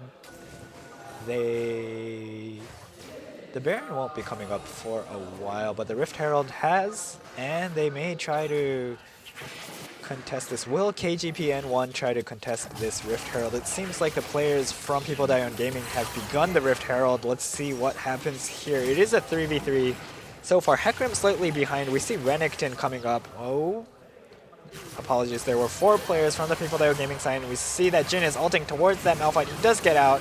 Now we see that Morgana did go in but get bursted down. Aphelios has to flash out. Is sleeping. Will he be able to get out? We see the Hecarim ultimate come in. CC all of his opponents. Good damage as well. Pi-Po-DAYOEEOOON Gaming kind of dispersed and ran in various directions. Meanwhile, KGP-N1 does take down multiple players from the Pi-Po-DAYOEEOOON Gaming team. And will he get that last kill, Camille? No, does not kill that last kill on Lilia. Neither team got that Rift Herald. However, we did have a very good brawl right there. Hecarim coming in just in time for his team, preventing his carries, or not carries, one of his carries from dying. And we'll be having a replay. Malphite does manage to get out of this first engage using his ult. We see the teleport coming in from Camille and Hecarim. It seems at first like Pi-Po-DAYOEEOOON Gaming does have the advantage. However, this ult from Hecarim beautifully lands on multiple players on Pi-Po-DAYOEEOOON Gaming's team, completely shifting the favor of that fight. Oop, and we see a kill onto Camille. And Camille. Renekton also gets taken down by the Malphite. KGP-N1 will be contesting this, taking this. It doesn't seem like it'll be contested. They'll be taking this Rift Herald very clean. Pi-Po-DAYOEEOOON Gaming in no position to contest that Rift Herald. Let's see how they move around the map in the meantime. Does take that red. They will probably take this red, hand it over to Lilia. Now we see that the Malphite and Morgana pushing down the mid lane a bit. Galio does dive in for the engage. The Black Shield does protect the Malphite from getting prompted towards the Galio.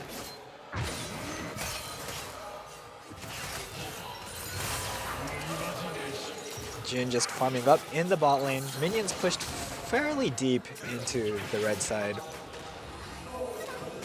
Galio clearing wards, and Lilia will be taking that Scuttle for the vision for that Infernal Drake that will be spawning in approximately 1 minute. Just preparing for that fight that will happen around Baron. Akali takes the blue buff. Renekton on the top side has used his teleport, so will not be available. Teleport will not be available for that dragon if they contest it. right as it spawns. Seems like Renekton will be shifting. On the other hand, KGP N1 shifting towards Dragon. It seems like all 5 players towards mid will be contesting this Dragon. They are pushing down this mid lane with the Rift Herald, summoned by the Hecarim. Pi-Po-DAYOEEOOON Gaming will be forced to defend their turrets and contest the Dragon at the same time. 20 seconds on that Dragon, and the Rift Herald comes down. Ooh, snare. Morgana snare on that Galio. Jhin does ult. They did try to get Morgana, however Morgana gets out with her Black Shield. Very well. Aphelios clearing those minions. Now we see that Akali is in the... Oh! Akali dived into 4 players on the KGP N1 side. Does get out. Ooh, and the counter engage from Malphite. Knocks up Akali for the kill. Lilia getting out. Barely alive. 200 HP. Gets out. However, another engage from Pi-Po-DAYOEEOOON Gaming coming in for a kill, for 2 kills on KGP N1. Very messy fight happening right now. No one has gone down yet. No additional players have gone down yet. They are now chasing Pi-Po-DAYOEEOOON Gaming. Hecarim chasing him down. Aphelios gets the kill. No, Morgana got the kill. Aphelios got the kill on Jhin. Will Galio get out? It seems like Galio will get out. 3 players dead on both sides. Will KGP N1 go for that Dragon, and will Pi-Po-DAYOEEOOON Gaming contest this? It seems like the AD carry and support are alive on KGP N1. Kill count is even, however there are 3 kills on this Aphelios with 4 assists.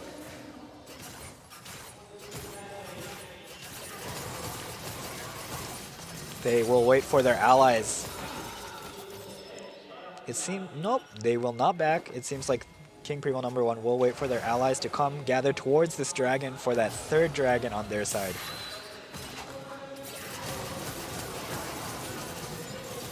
They've initiated the Dragon. It seems that Pi-Po-DAYOEEOOON Gaming may try to compete. We see Renekton coming in from the top.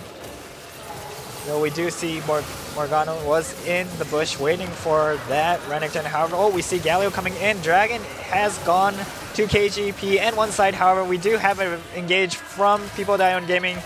They have annihilated Aphelios. Will they get additional kills? Malphite does get out of the Jin's range. Morgana is fairly low. Will get killed by Jhin. 3 kills for that Dragon. KGP N1 took the Dragon, however lost 3 players to Pi-Po-DAYOEEOOON Gaming's engage right after the Dragon. It seems that Pi-Po-DAYOEEOOON Gaming will be going for this Baron right after those 3 kills. Should be fairly safe. It seems like Malphite is aware. Jungler Hecarim from King Primo's side is also alive. Will they try to sneak a steal? Camille has also teleported in with full health. Eldam's bot.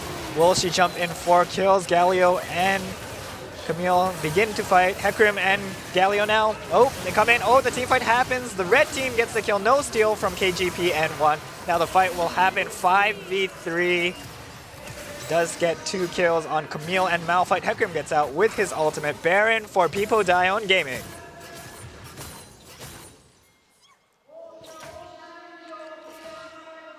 King Primo #1 did get that Infernal Drake, but then lost 3 kills, leading to that Baron and an additional 3 deaths on their side.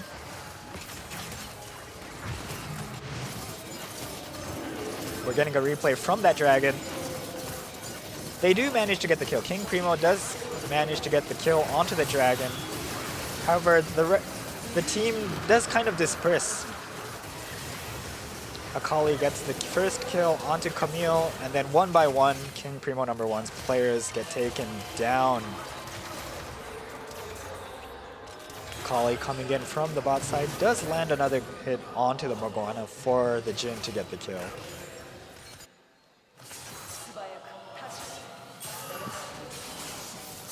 The Baron advantage is on Pi-Po-DAYOEEOOON Gaming. They should be pushing down the mid lane before their Baron buff does run out. There, of course, is a time limit on that buff. And the next Baron will be spawning in under 5 minutes. The next Dragon, of course, will be spawning in 2 minutes, 30 seconds approximately for another little brawl, hopefully. Oh, Renekton pushing bot lane. However, we see Malphite does notice. I'm not sure Malphite can do too much the Baron buff does make your team's minions stronger as well as your champions. We may have a fight coming down in the mid lane.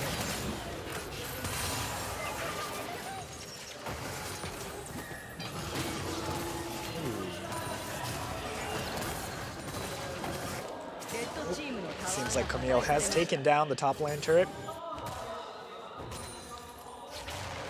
4 of Pi-Po-DAYOEEOOON Gaming's players are in the mid lane, so it was fairly easy for Camille to push down that first top lane turret. Renekton pushing in the bot lane.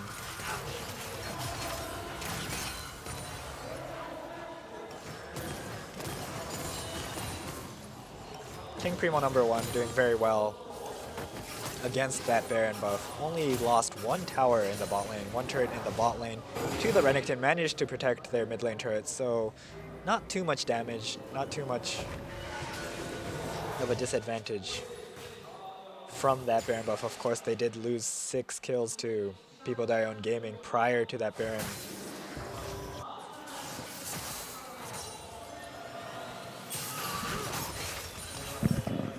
Baron buff should run out fairly shortly. Yep, just now ran out. So they will, Pi-Po-DAYOEEOOON Gaming will lose that buff. The next buff coming up in under 3 minutes. However, the dragon will be spawning first in approximately 50 seconds. Both teams will be preparing to take that. Oop. Galio is a bit deep, does manage to escape. Renekton takes the tower top lane. In the meantime, does have his teleport, so can assist his teammate when necessary. Teleport on Malphite as well, so he will be shifting towards the top lane to defend his inner turret. Nope, he'll be moving down. Seems like he'll be moving down. Renekton is also moving down towards the mid lane. They may meet in the middle. Nope.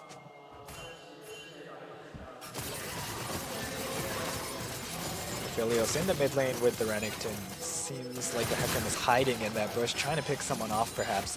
Morgana as well. Will she land a snare? Ooh, very close. And now we see Jin's ult coming in for that long-ranged DPS.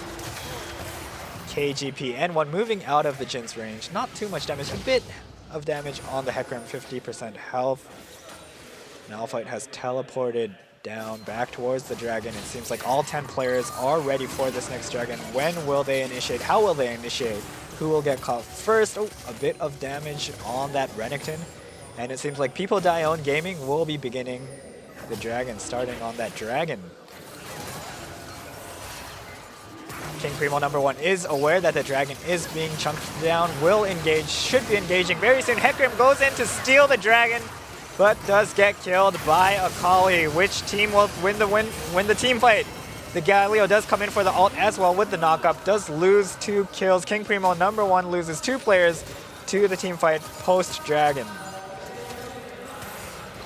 Hecarim does manage to steal that dragon, however, so they do have 4 dragons now. Will they get additional kills? Pi-Po-DAYOEEOOON Gaming going in for 1 kill. Will they get another kill on the Malphite? No, they will not get that second kill. A total of 3 kills for Pi-Po-DAYOEEOOON Gaming in that skirmish, and they will also get that mid lane turret. Will Aphelios get kills on any of his opponents, doing a lot of damage, full health. May decide to push in a bit more. Does not see that champion backing in the bush.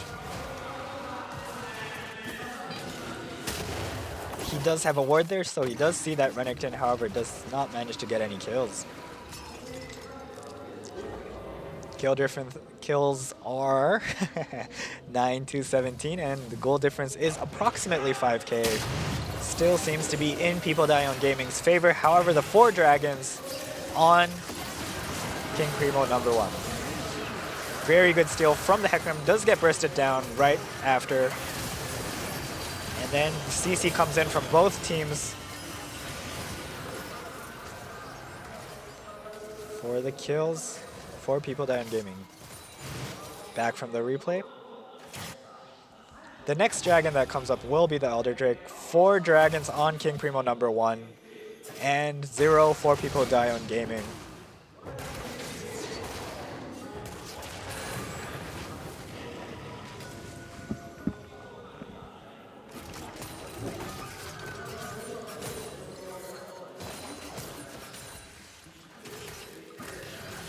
Seems like King Primo #1 preparing for that Baron. Renekton does still have his teleport on the other hand. No, never mind. So does Camille. And so both of these players in the bot lane juking it out in the bot lane will be able to teleport upwards if necessary. Ultimate from Jin on Pi-Po-DAYOEEOOON Gaming side coming in from the mid lane. Not dealing too much damage.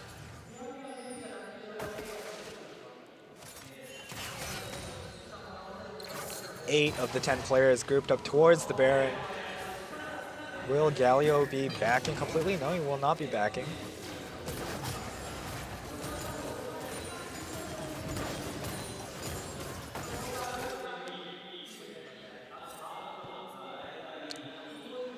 They've spotted the Akali in the top lane. Will they be going? We saw a Ghost from the Hecarim. Will he be going for that Akali? Will he be getting that gank off? Akali does try to get onto that Morgana, does not manage to get a kill. She did try to burst down the Morgana. She knew she was dead right there. Now it's a 4v5 in KGP and one King Primo #1's advantage. Will they start the Baron? Oh, nope, they will be going for the kills. They will be shifting towards the mid lane. Initiate onto Renekton, Jin, and the jungler as well. Galio in the background knocking up the champions. Kill onto Morgana for Pi-Po-DAYOEEOOON Gaming. Now we see the champions coming back from Pi-Po-DAYOEEOOON Gaming. Does not manage, King Primo #1 does not manage to use their player advantage to get additional kills on Pi-Po-DAYOEEOON Gaming. Loses 2 players instead on top and support.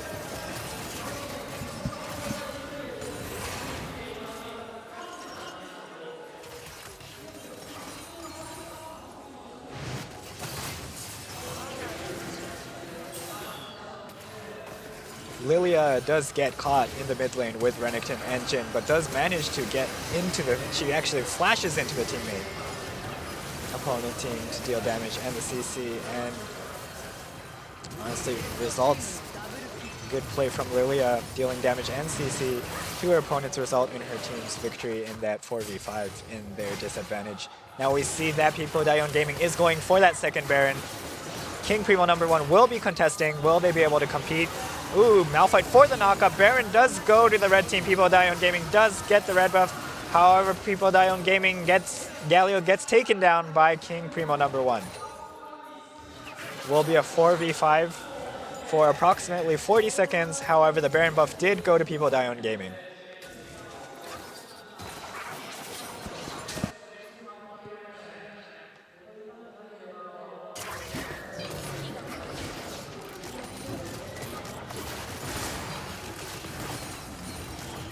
Galio would, oh, never mind. Well, oh, we saw a tower dive from the blue team onto Renekton. However, Akali does manage to get the Hecarim as well for a 1-1 trade.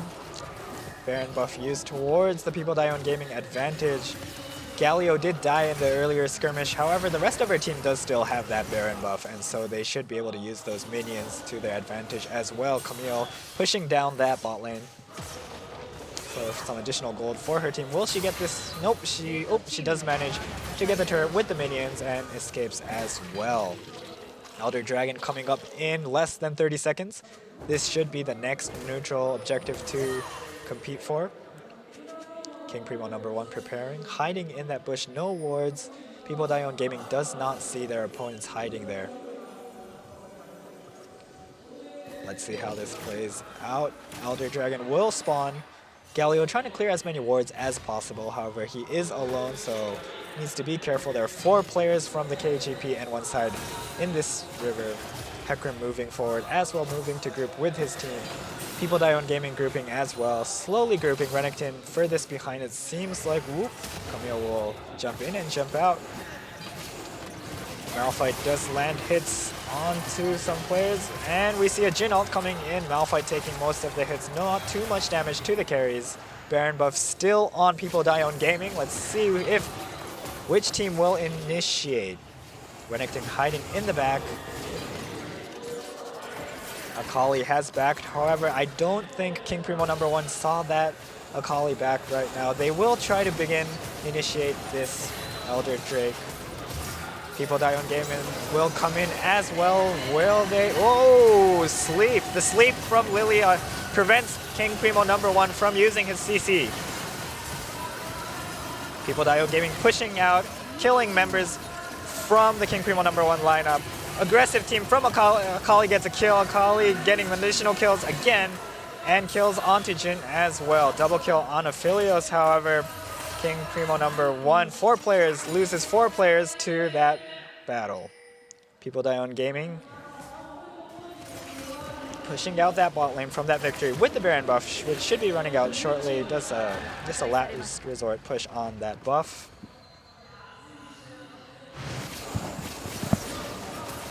Akali does make it in time to join her team for this fight, resulting in multiple kills. It's a very good ult from the Malphite, however he has to flash out before he gets killed. Akali comes in at this point, jumps in to get kills on the opponent's carries as well as the support. A beautiful kill onto Morgana from Akali, does get bursted down, and Jin finishes off the AD carry and Camille.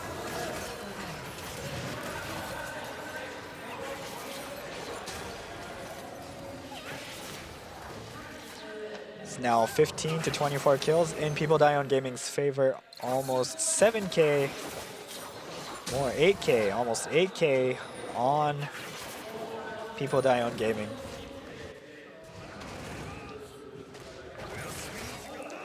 Next neutral objective will be the Baron buff in 2 minutes. However, the Elder Dragon has gone to Pi-Po-DAYOEEOOON Gaming as well. Let's see how they can use this. The dragons, the regular dragons have all went to King Primo #1.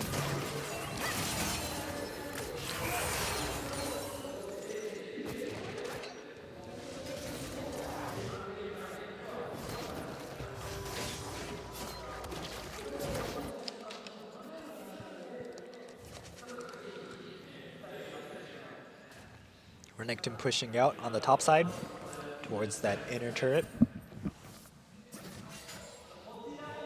Both sides shifting towards that top lane turret. It seems Camille will continue to push down that bot side. The next turret on the bot side will be that red team inhibitor turret. In the meantime, the red team does push down both inner turrets, top and mid lane. Camille backing out as well. Renekton backs will prevent any damage from that Camille and her minions. Baron will be coming up in less than 1 minute, so that should be the next fight that we see. A Baron fight should be the next fight. We see hopefully a 5v5. Renekton does not have his teleport, so he needs to physically move up, walk up to that Baron in order to join the fight. Malphite and Camille do have teleports, but since they are behind, they should stick together for those early number advantages. We see Renekton shifting up. The entire KGP N1 team hiding in that little bush, which of course Pi-Po-DAYOEEOOON Gaming does not see. Do they see? No, they do not see anything. They see nothing. However, they do hit. Lilia does hit the champions in that bush and forces them to sleep. Very low. Morgana very low. I don't think they see her. Oh, she has to flash out of that bush. Was almost caught. Pi-Po-DAYOEEOON Gaming start the Baron. They're aware that Morgana is very low, needs to back. The 4 players from KGP N1 should not be able to compete against the 5 players from Pi-Po-DAYOEEOON Gaming. Pushing down the Baron. Baron is almost at half health. And they initiate. They turn away from the Baron towards KGP N1 for the fight. Very messy. A lot of players clumped up on top of each other. Pi-Po-DAYOEEOON Gaming are getting bursted down 3 for 3. And KGP N1 does manage to get out. The support came back and did save her teammates. Ooh, snipe from Jin onto the Morgana. Does Aphelios have enough damage? Does get the Guardian Angel on the Jin. Will he be able to defend his base? Yes, he should be able to. Pi-Po-DAYOEEOON Gaming fall back. It's a 4 for 3 on that fight in KGP N1's advantage.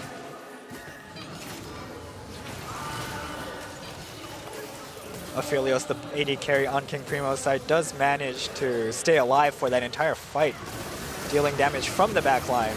Doing very well. His teammates also doing very well, protecting him using the Morgana ults, basically all of their ults, to prevent the opponent team from getting to the Aphelios. シャットダウン Jin does get that last kill on Morgana. It's a very good skill shot. And Aphelios also manages to get that Guardian Angel. Guardian Angels will allow your character to basically die once and then revive on spot once every few minutes. So that should be down for the next fight. The next time Jin dies, he should go down clean. We see a teleport coming in from the Malphite. We should have another 5v5 for that Baron. Pi-Po-DAYOEEOOON Gaming shifting towards that mid lane. Seems like they will not be going for the Baron. Will KGP N1 go for the Baron? Yes, it seems like they will be hitting the Baron. However, now Pi-Po-DAYOEEOON Gaming shifting towards KGP N1. Will they have another fight? Nothing too aggressive from both sides yet. They are waiting for that perfect positioning and should be going down for that fight. Once that happens, Jin for the ultimate. Most of the damage being absorbed by the tanks. Not too much of the damage going on to Hecarim. Morgana fairly low, needs to be careful. And it seems they will continue to hit the Baron. Pi-Po-DAYOEEOON Gaming are aware, of course, and will be going in. Renekton goes in, flashes in, but just to jump out. It seems like the Jin on the backline while his tanks are pushing in front. A bit too aggressive, it seems like Pi-Po-DAYOEEOON Gaming not too good of an engage. Renekton had to fall back a bit too quickly, and Akali taken down, as well as the Lilia. Morgana does go down for KGP N1. The support does go down, however, it seems they will be taking this Baron. Very high damage, very fast Baron from KGP N1. Still down 9 kills, but will now have the Baron buff for a short period of time. Doing a very good job playing from a disadvantage, getting picks where they need to, using their ults to protect, and CC actually, ults and CC to protect their Aphelios to deal very high damage to their opponents. King Primo #1 will also take the Elder Dragon, which will give them additional buffs alongside their 4 dragons that they already have. 64.66k gold on King Primo #1 side now, 71k damage gold still on Pi-Po-DAYOEEOOON Gaming. However, King Primo #1 do have both the Baron and Elder Drake buff. Let's see how they use that to their advantage to finish the game potentially. It's a 40-minute game, the longest game we've had so far from both teams actually.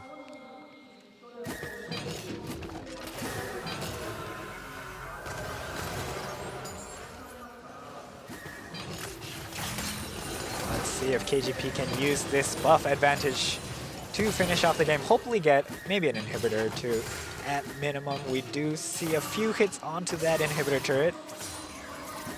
However, Pi-Po-DAYOEEOOON Gaming is doing very well removing the minions so far. Not the best clearing champions from Pi-Po-DAYOEEOON Gaming, so we should see this tower go down fairly quickly as well as the inhibitor. King Primo moving in, perhaps trying to finish the game. They will go for those Nexus turrets. Will they dive onto some of the dispersed players from Pi-Po-DAYOEEOON Gaming? No, it does seem like they will be falling back once. No, Malphite is taking a few hits from that bottom inhibitor turret and will be moving out, waiting for their minions. They should use those minions that they have coming up right into their base. Pi-Po-DAYOEEOON Gaming's base right now should be able to use this wave to get a few more hits onto the tower potentially. Baron buff will not be going out yet, not quite yet. One tower goes down. Only one more tower defending that Nexus. And it seems like Camille has gone down on KGP N1 side. The team fight will continue. Hecarim getting a kill. Good CC onto Pi-Po-DAYOEEOOON Gaming. More Pi-Po-DAYOEEOOON Gaming team's players going down. And it seems like Hecarim and Malphite survive the fight, as well as Morgana from King Primo #1 for this finish onto the Nexus.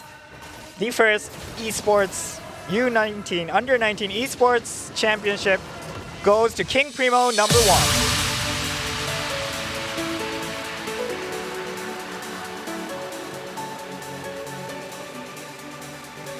It's a very close game 3 from both sides, and it seems like they were able, King Primo #1 were able to come back from that Baron fight, taking the Baron, taking the Elder Dragon as well and then pushing down the mid lane for a clean finish. チ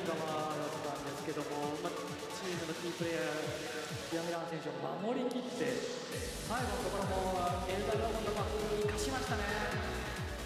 そして何よりすごい集中力です。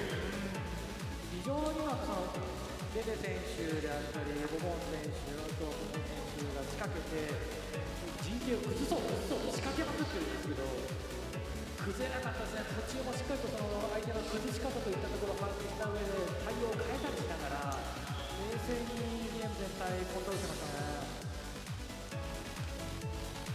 King Primo #1 did a very good job controlling the game from a disadvantage, picking off the appropriate players from their opponent teams in Pi-Po-DAYOEEOOON Gaming, managing to get that last Baron, and then connecting into that Elder Dragon, pushing down into the mid lane. And yeah, very close game. However, oh look, he's very the leader from King Primo #1 side, very happy for the victory.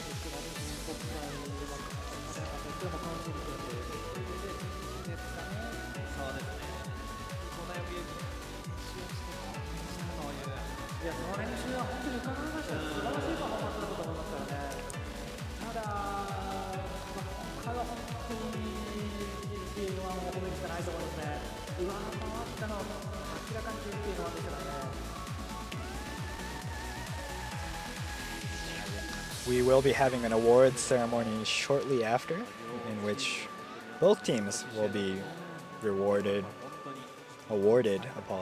their appropriate prizes, including a Champions Medal and Runners-Up Medal, gifts, prizes from the sponsors,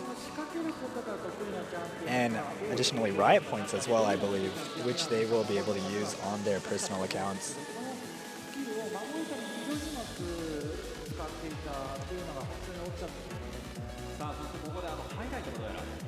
We will have highlights, actually. Apologies. We will have highlights from Game 3 before the awards ceremony. This is that first flash kill from the Aphelios, using that dragon to get that first kill onto Aphelios. Apologies, not first kill, second kill onto Aphelios. Next, we have the play from Akali juking the ults from Hecarim and Malphite. We did not see the Malphite ult, but we did see that Hecarim ult juke right there. Very good play from the Akali. Next, we have a team fight in the mid lane earlier into the game. Some very meticulous, careful player from the Pi-Po-DAYOEEOOON Gaming side. But then we see that Galio does barely get out as well.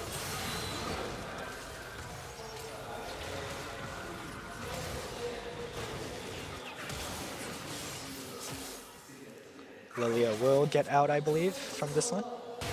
Yes. This is an earlier dragon, not that final dragon, not that early Baron, apologies. This is where Pi-Po-DAYOEEOON Gaming first slowly starts to rack up that advantage. This team fight on Elder Dragon as well, mid-game. Very good CC from the Malphite, but has to get out of the teamfight early. Then we see the Akali come in to deal, honestly, just tons of damage to her opponents, who are already fairly low. Akali getting the kill from this point to the Morgana. Then Jhin coming in to finish off his opponent in the Jhin.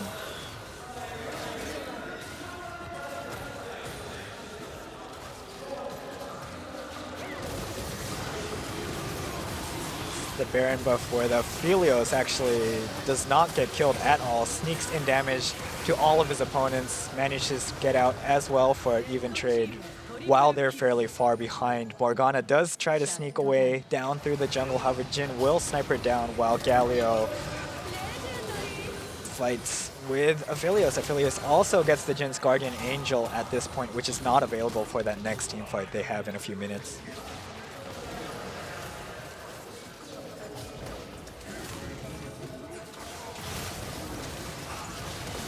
Renekton jumps in a bit too early, has to move right out and escape.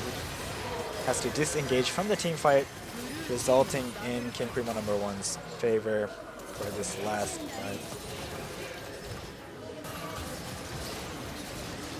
And finally, we have that last fight towards Pi-Po-DAYOEEOOON Gaming's Nexus, in which King Primo #1 uses their CC and all of their skills to destroy their opponent's team for that final push onto the Nexus. The Elder Dragon and Baron buff both functioning here, working here to King Primo #1's favor for the win.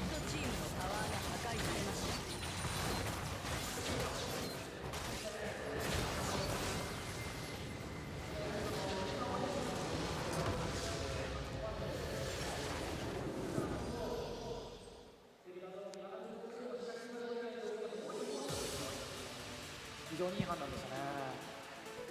そしていい試合だっただけでやっぱりハイライトちょっとありましたね。そうですね。はい、ありましたね。でも全てのシーンやっぱり印象に残ってるというかね、それぐらい本当に。さあ皆さんね、こっち出てますけどね。Please don't forget that you can tweet U19 Miterze and add an additional comment to your tweet if possible towards the players, towards the cast, and win your Noble Chairs gaming chairs. 5 people. I believe we have 5 chairs up for this campaign giveaway. So please don't forget to tweet out. I believe you have until the end of today. So 11:59 p.m. JST, Japan time. Please don't forget to tweet that out. ちょっとね、正直期待してる部分も正直我々ありました。ありましたね。レベルの高い試合が見れるだろうな。結構その有名な、そうですね。若い世代の有名な選手がこう分かれてくるということもありましたから。ただちょっと予想以上でしたね。ゲーム3に関しては。なんでしょうね。1ゲーム目と2ゲーム目は本当に戦略用意してきたものをぶつけてみて、なんでしょうね。大きく試合の内容が変わった。これをちょっと試したらね、本番で試すって結構怖い。そうですね。まで渡部ファンのちらっとお互い1-1という中で最後はゲーム1ゲーム2のところでしかと、良かったところ良くなかったところをしっかりと修正してぶつけたからこそゲーム3がいった形で、非常にハイレベルでどちらが勝つか分からない展開になると思いますけど、そういうところのBO1 1試合で決める試合ではなくて BO3 日本選手だったといったところも We should slowly be getting ready for the awards ceremony. We see the players in the background lining up for that ceremony right there.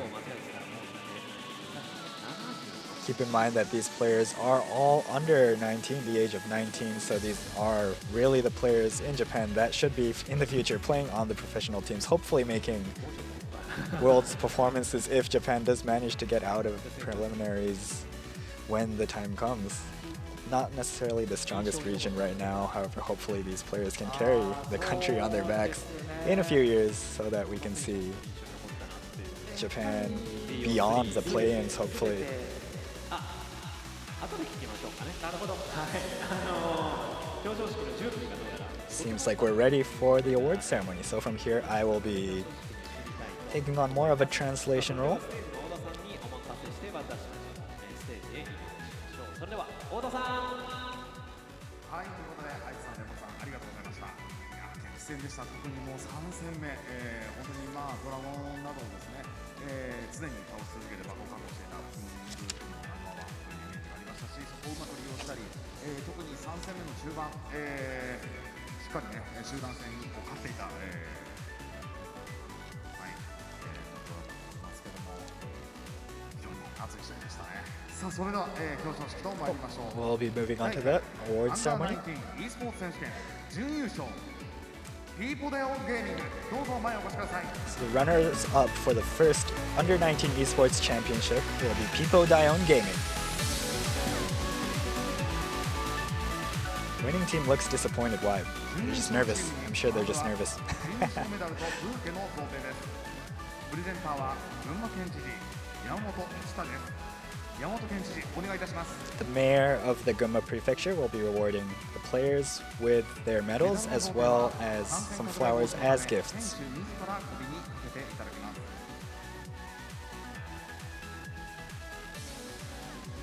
as part of COVID measures, the players will be putting these medals over their own heads by themselves, if that makes sense. The mayor will hand them the medal and they will put the medal on by themselves. They do have those little masks on as well.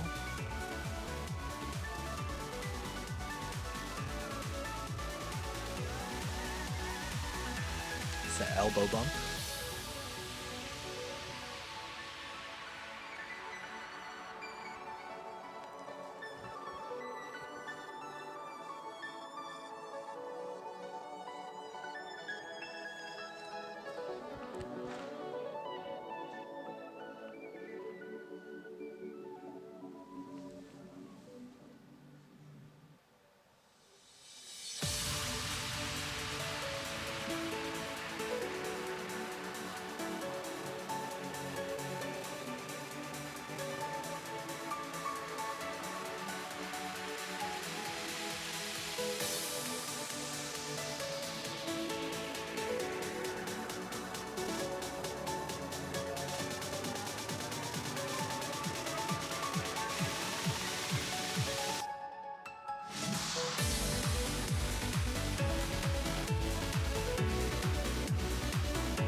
Next up, in addition to their medals and flowers, the players on Pi-Po-DAYOEEOOON Gaming will receive Archer AX10 Wi-Fi routers.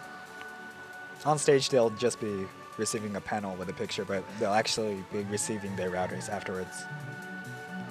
Presenting this award will be the head of the Esports Championship Committee.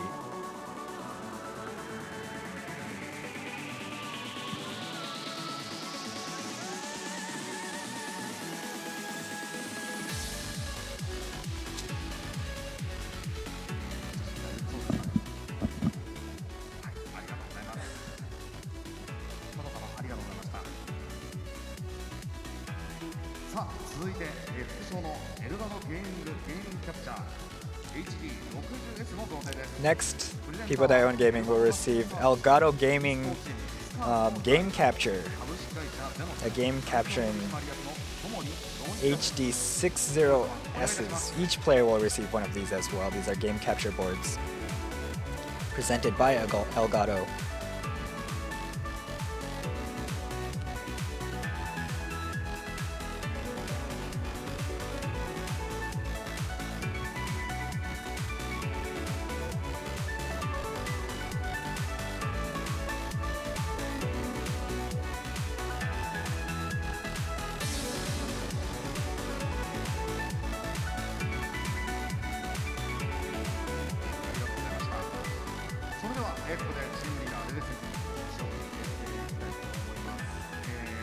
We'll be hearing from Rere, the leader of Pi-Po-DAYOEEOON Gaming.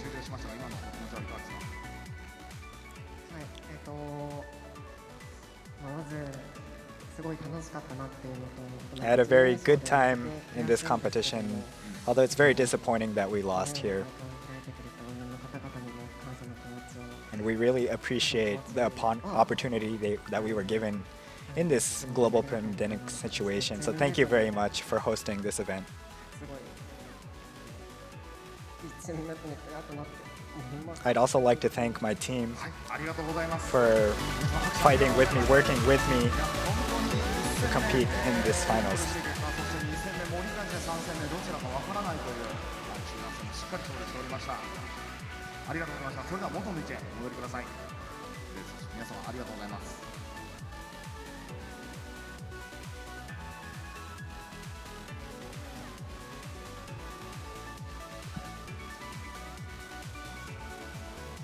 そして第1回アンダー19 e スポーツ選手権優勝チームの表彰です。 Next, we have the first Under 19 Esports Championship champions, King Primo #1.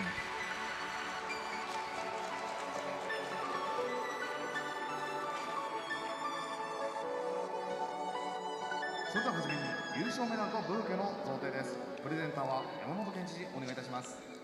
The mayor will once again be presenting the medals and flowers. 拡大防止のため選手自ら首にかけていただきます。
さあ、そして続いて副賞のロルパークご招待券の In addition to their medals and flowers, they will be receiving Lowell Park invitations from the mayor.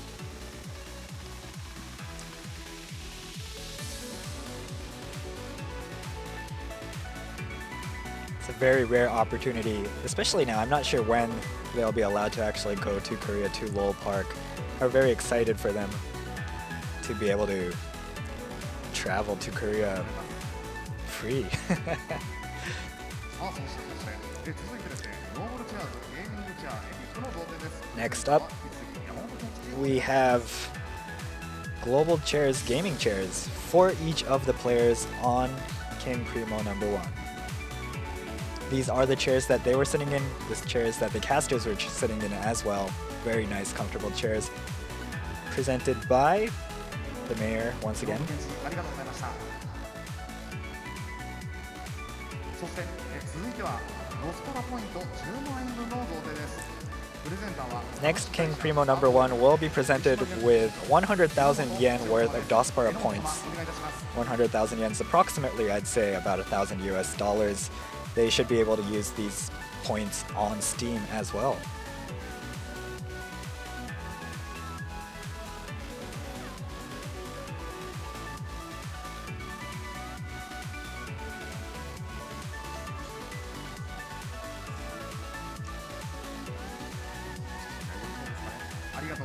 Gunma does have nice DJs. The DJ for this tournament was actually born in Gunma, so he prepared, I guess, a mix just for this tournament for us. Now we'll be hearing from the leader of King Primo #1. 1試合目は結構パフォーマンスが良かったんですけど、2試合目、3試合目とちょっとパフォーマンスが落ち込んじゃったんですけど、3試合目 So I did very well in the first game and did slightly poorly, or very poorly on the second game. Not too well on the third game as well. However, my teammates supported me throughout that last game and we were able to win. 3体目のドラゴンの取り合いあたりからちょっと集団戦リードを広げられてしまった。 The question is how そうですね、ドラゴンファイト how did you feel throughout that last game when you started to get pushed? You're starting to lose team 嫌い fights. 勝ってたんですけど、ドラゴン自体はこっちが取れてたので、いけるよいけるよ。 I felt comfortable that we had all of the dragons. We were losing team fights, but we did have the 4 dragons for the entire game. And so we just motivated each other to keep going and we managed to come back at the end. そうですね、ただ、ちょっとチャンピオンがパンクだったりしてたんで、そうですね。ちょっと先輩後輩の話はちょっと引き分けってことにしておいてもらっていいですか。なるほど。同じ高校ですからね。さあ、あとチームメンバーで MVP を選ぶとすれば。 Who would you choose as the MVP of your team if you had to choose someone? はい。個人的に If you had to personally choose one player as the MVP, who would it be? バン君ですね。ベンチ温めてくれたんで。なるほど。 Chose Van, their sub player who actually didn't show up this time around. さあ、そして改めて応援してくれたファンの皆様に一言だけメッセージいただいていいですか。 So King Primo actually had 6 players this time. They had 1 sub for the top lane. He did not show up this time, but apparently he is now the MVP. I just want to give my thanks to everyone involved in this tournament. Thank you very much for holding this event through this global pandemic, and thank you for everyone who supported the team in the practice, planning, etc. Thank you very much. Once again, this is King Primo #1, the champions of the first esports championship.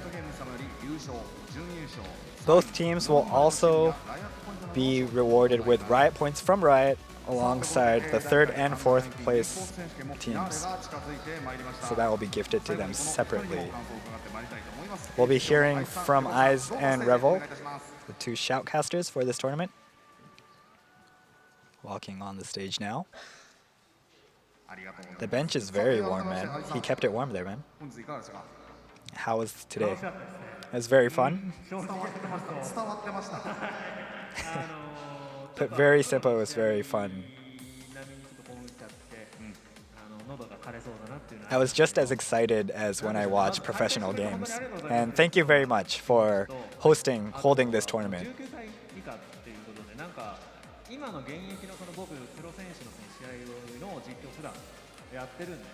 So I usually cast professional games with slightly older players, so watching these younger players grow towards becoming professionals is very interesting. Looking back at this history, the fact that they were standing here at the end of this tournament, whether they're champions or runners-up, I'm excited to see how they grow and hope to see them perform and compete in the LJL as well. Next, we'll be hearing from Revel. そうですね、やはりリーグオブレジェンドというゲーム、定石が結構あるゲームなので、アプローチというのは結構決まってきてるんですけど、The League of Legends is a game in which there are a lot of champions. You choose, there are several defined strategies that you pick, and throughout this tournament, I think we saw some very unique picks that we wouldn't usually see in standard gameplay from professionals, perhaps. And that might be something that results from the fact that these players are very young, very innovative, and very aggressive in the way that they challenge themselves. そんな中で、個人の力とチームワークが優れていたキングプリムナンバーワンが最終的には勝ったのかな I think King Primo #1 was able to win due to their combination of both individual skill and teamwork. Were the two announced pro players? I believe one of them used to be. I'd have to confirm that. Cool. Thank you very much. And with that, we'll be closing out the first Under-19 Esports tournament. We look forward to seeing everyone at the second tournament as well. Hopefully, I will show up there as well, maybe in person. Maybe I'll be a voice once again. Thank you very much for tuning in and hope to see you guys next time. Bye-bye.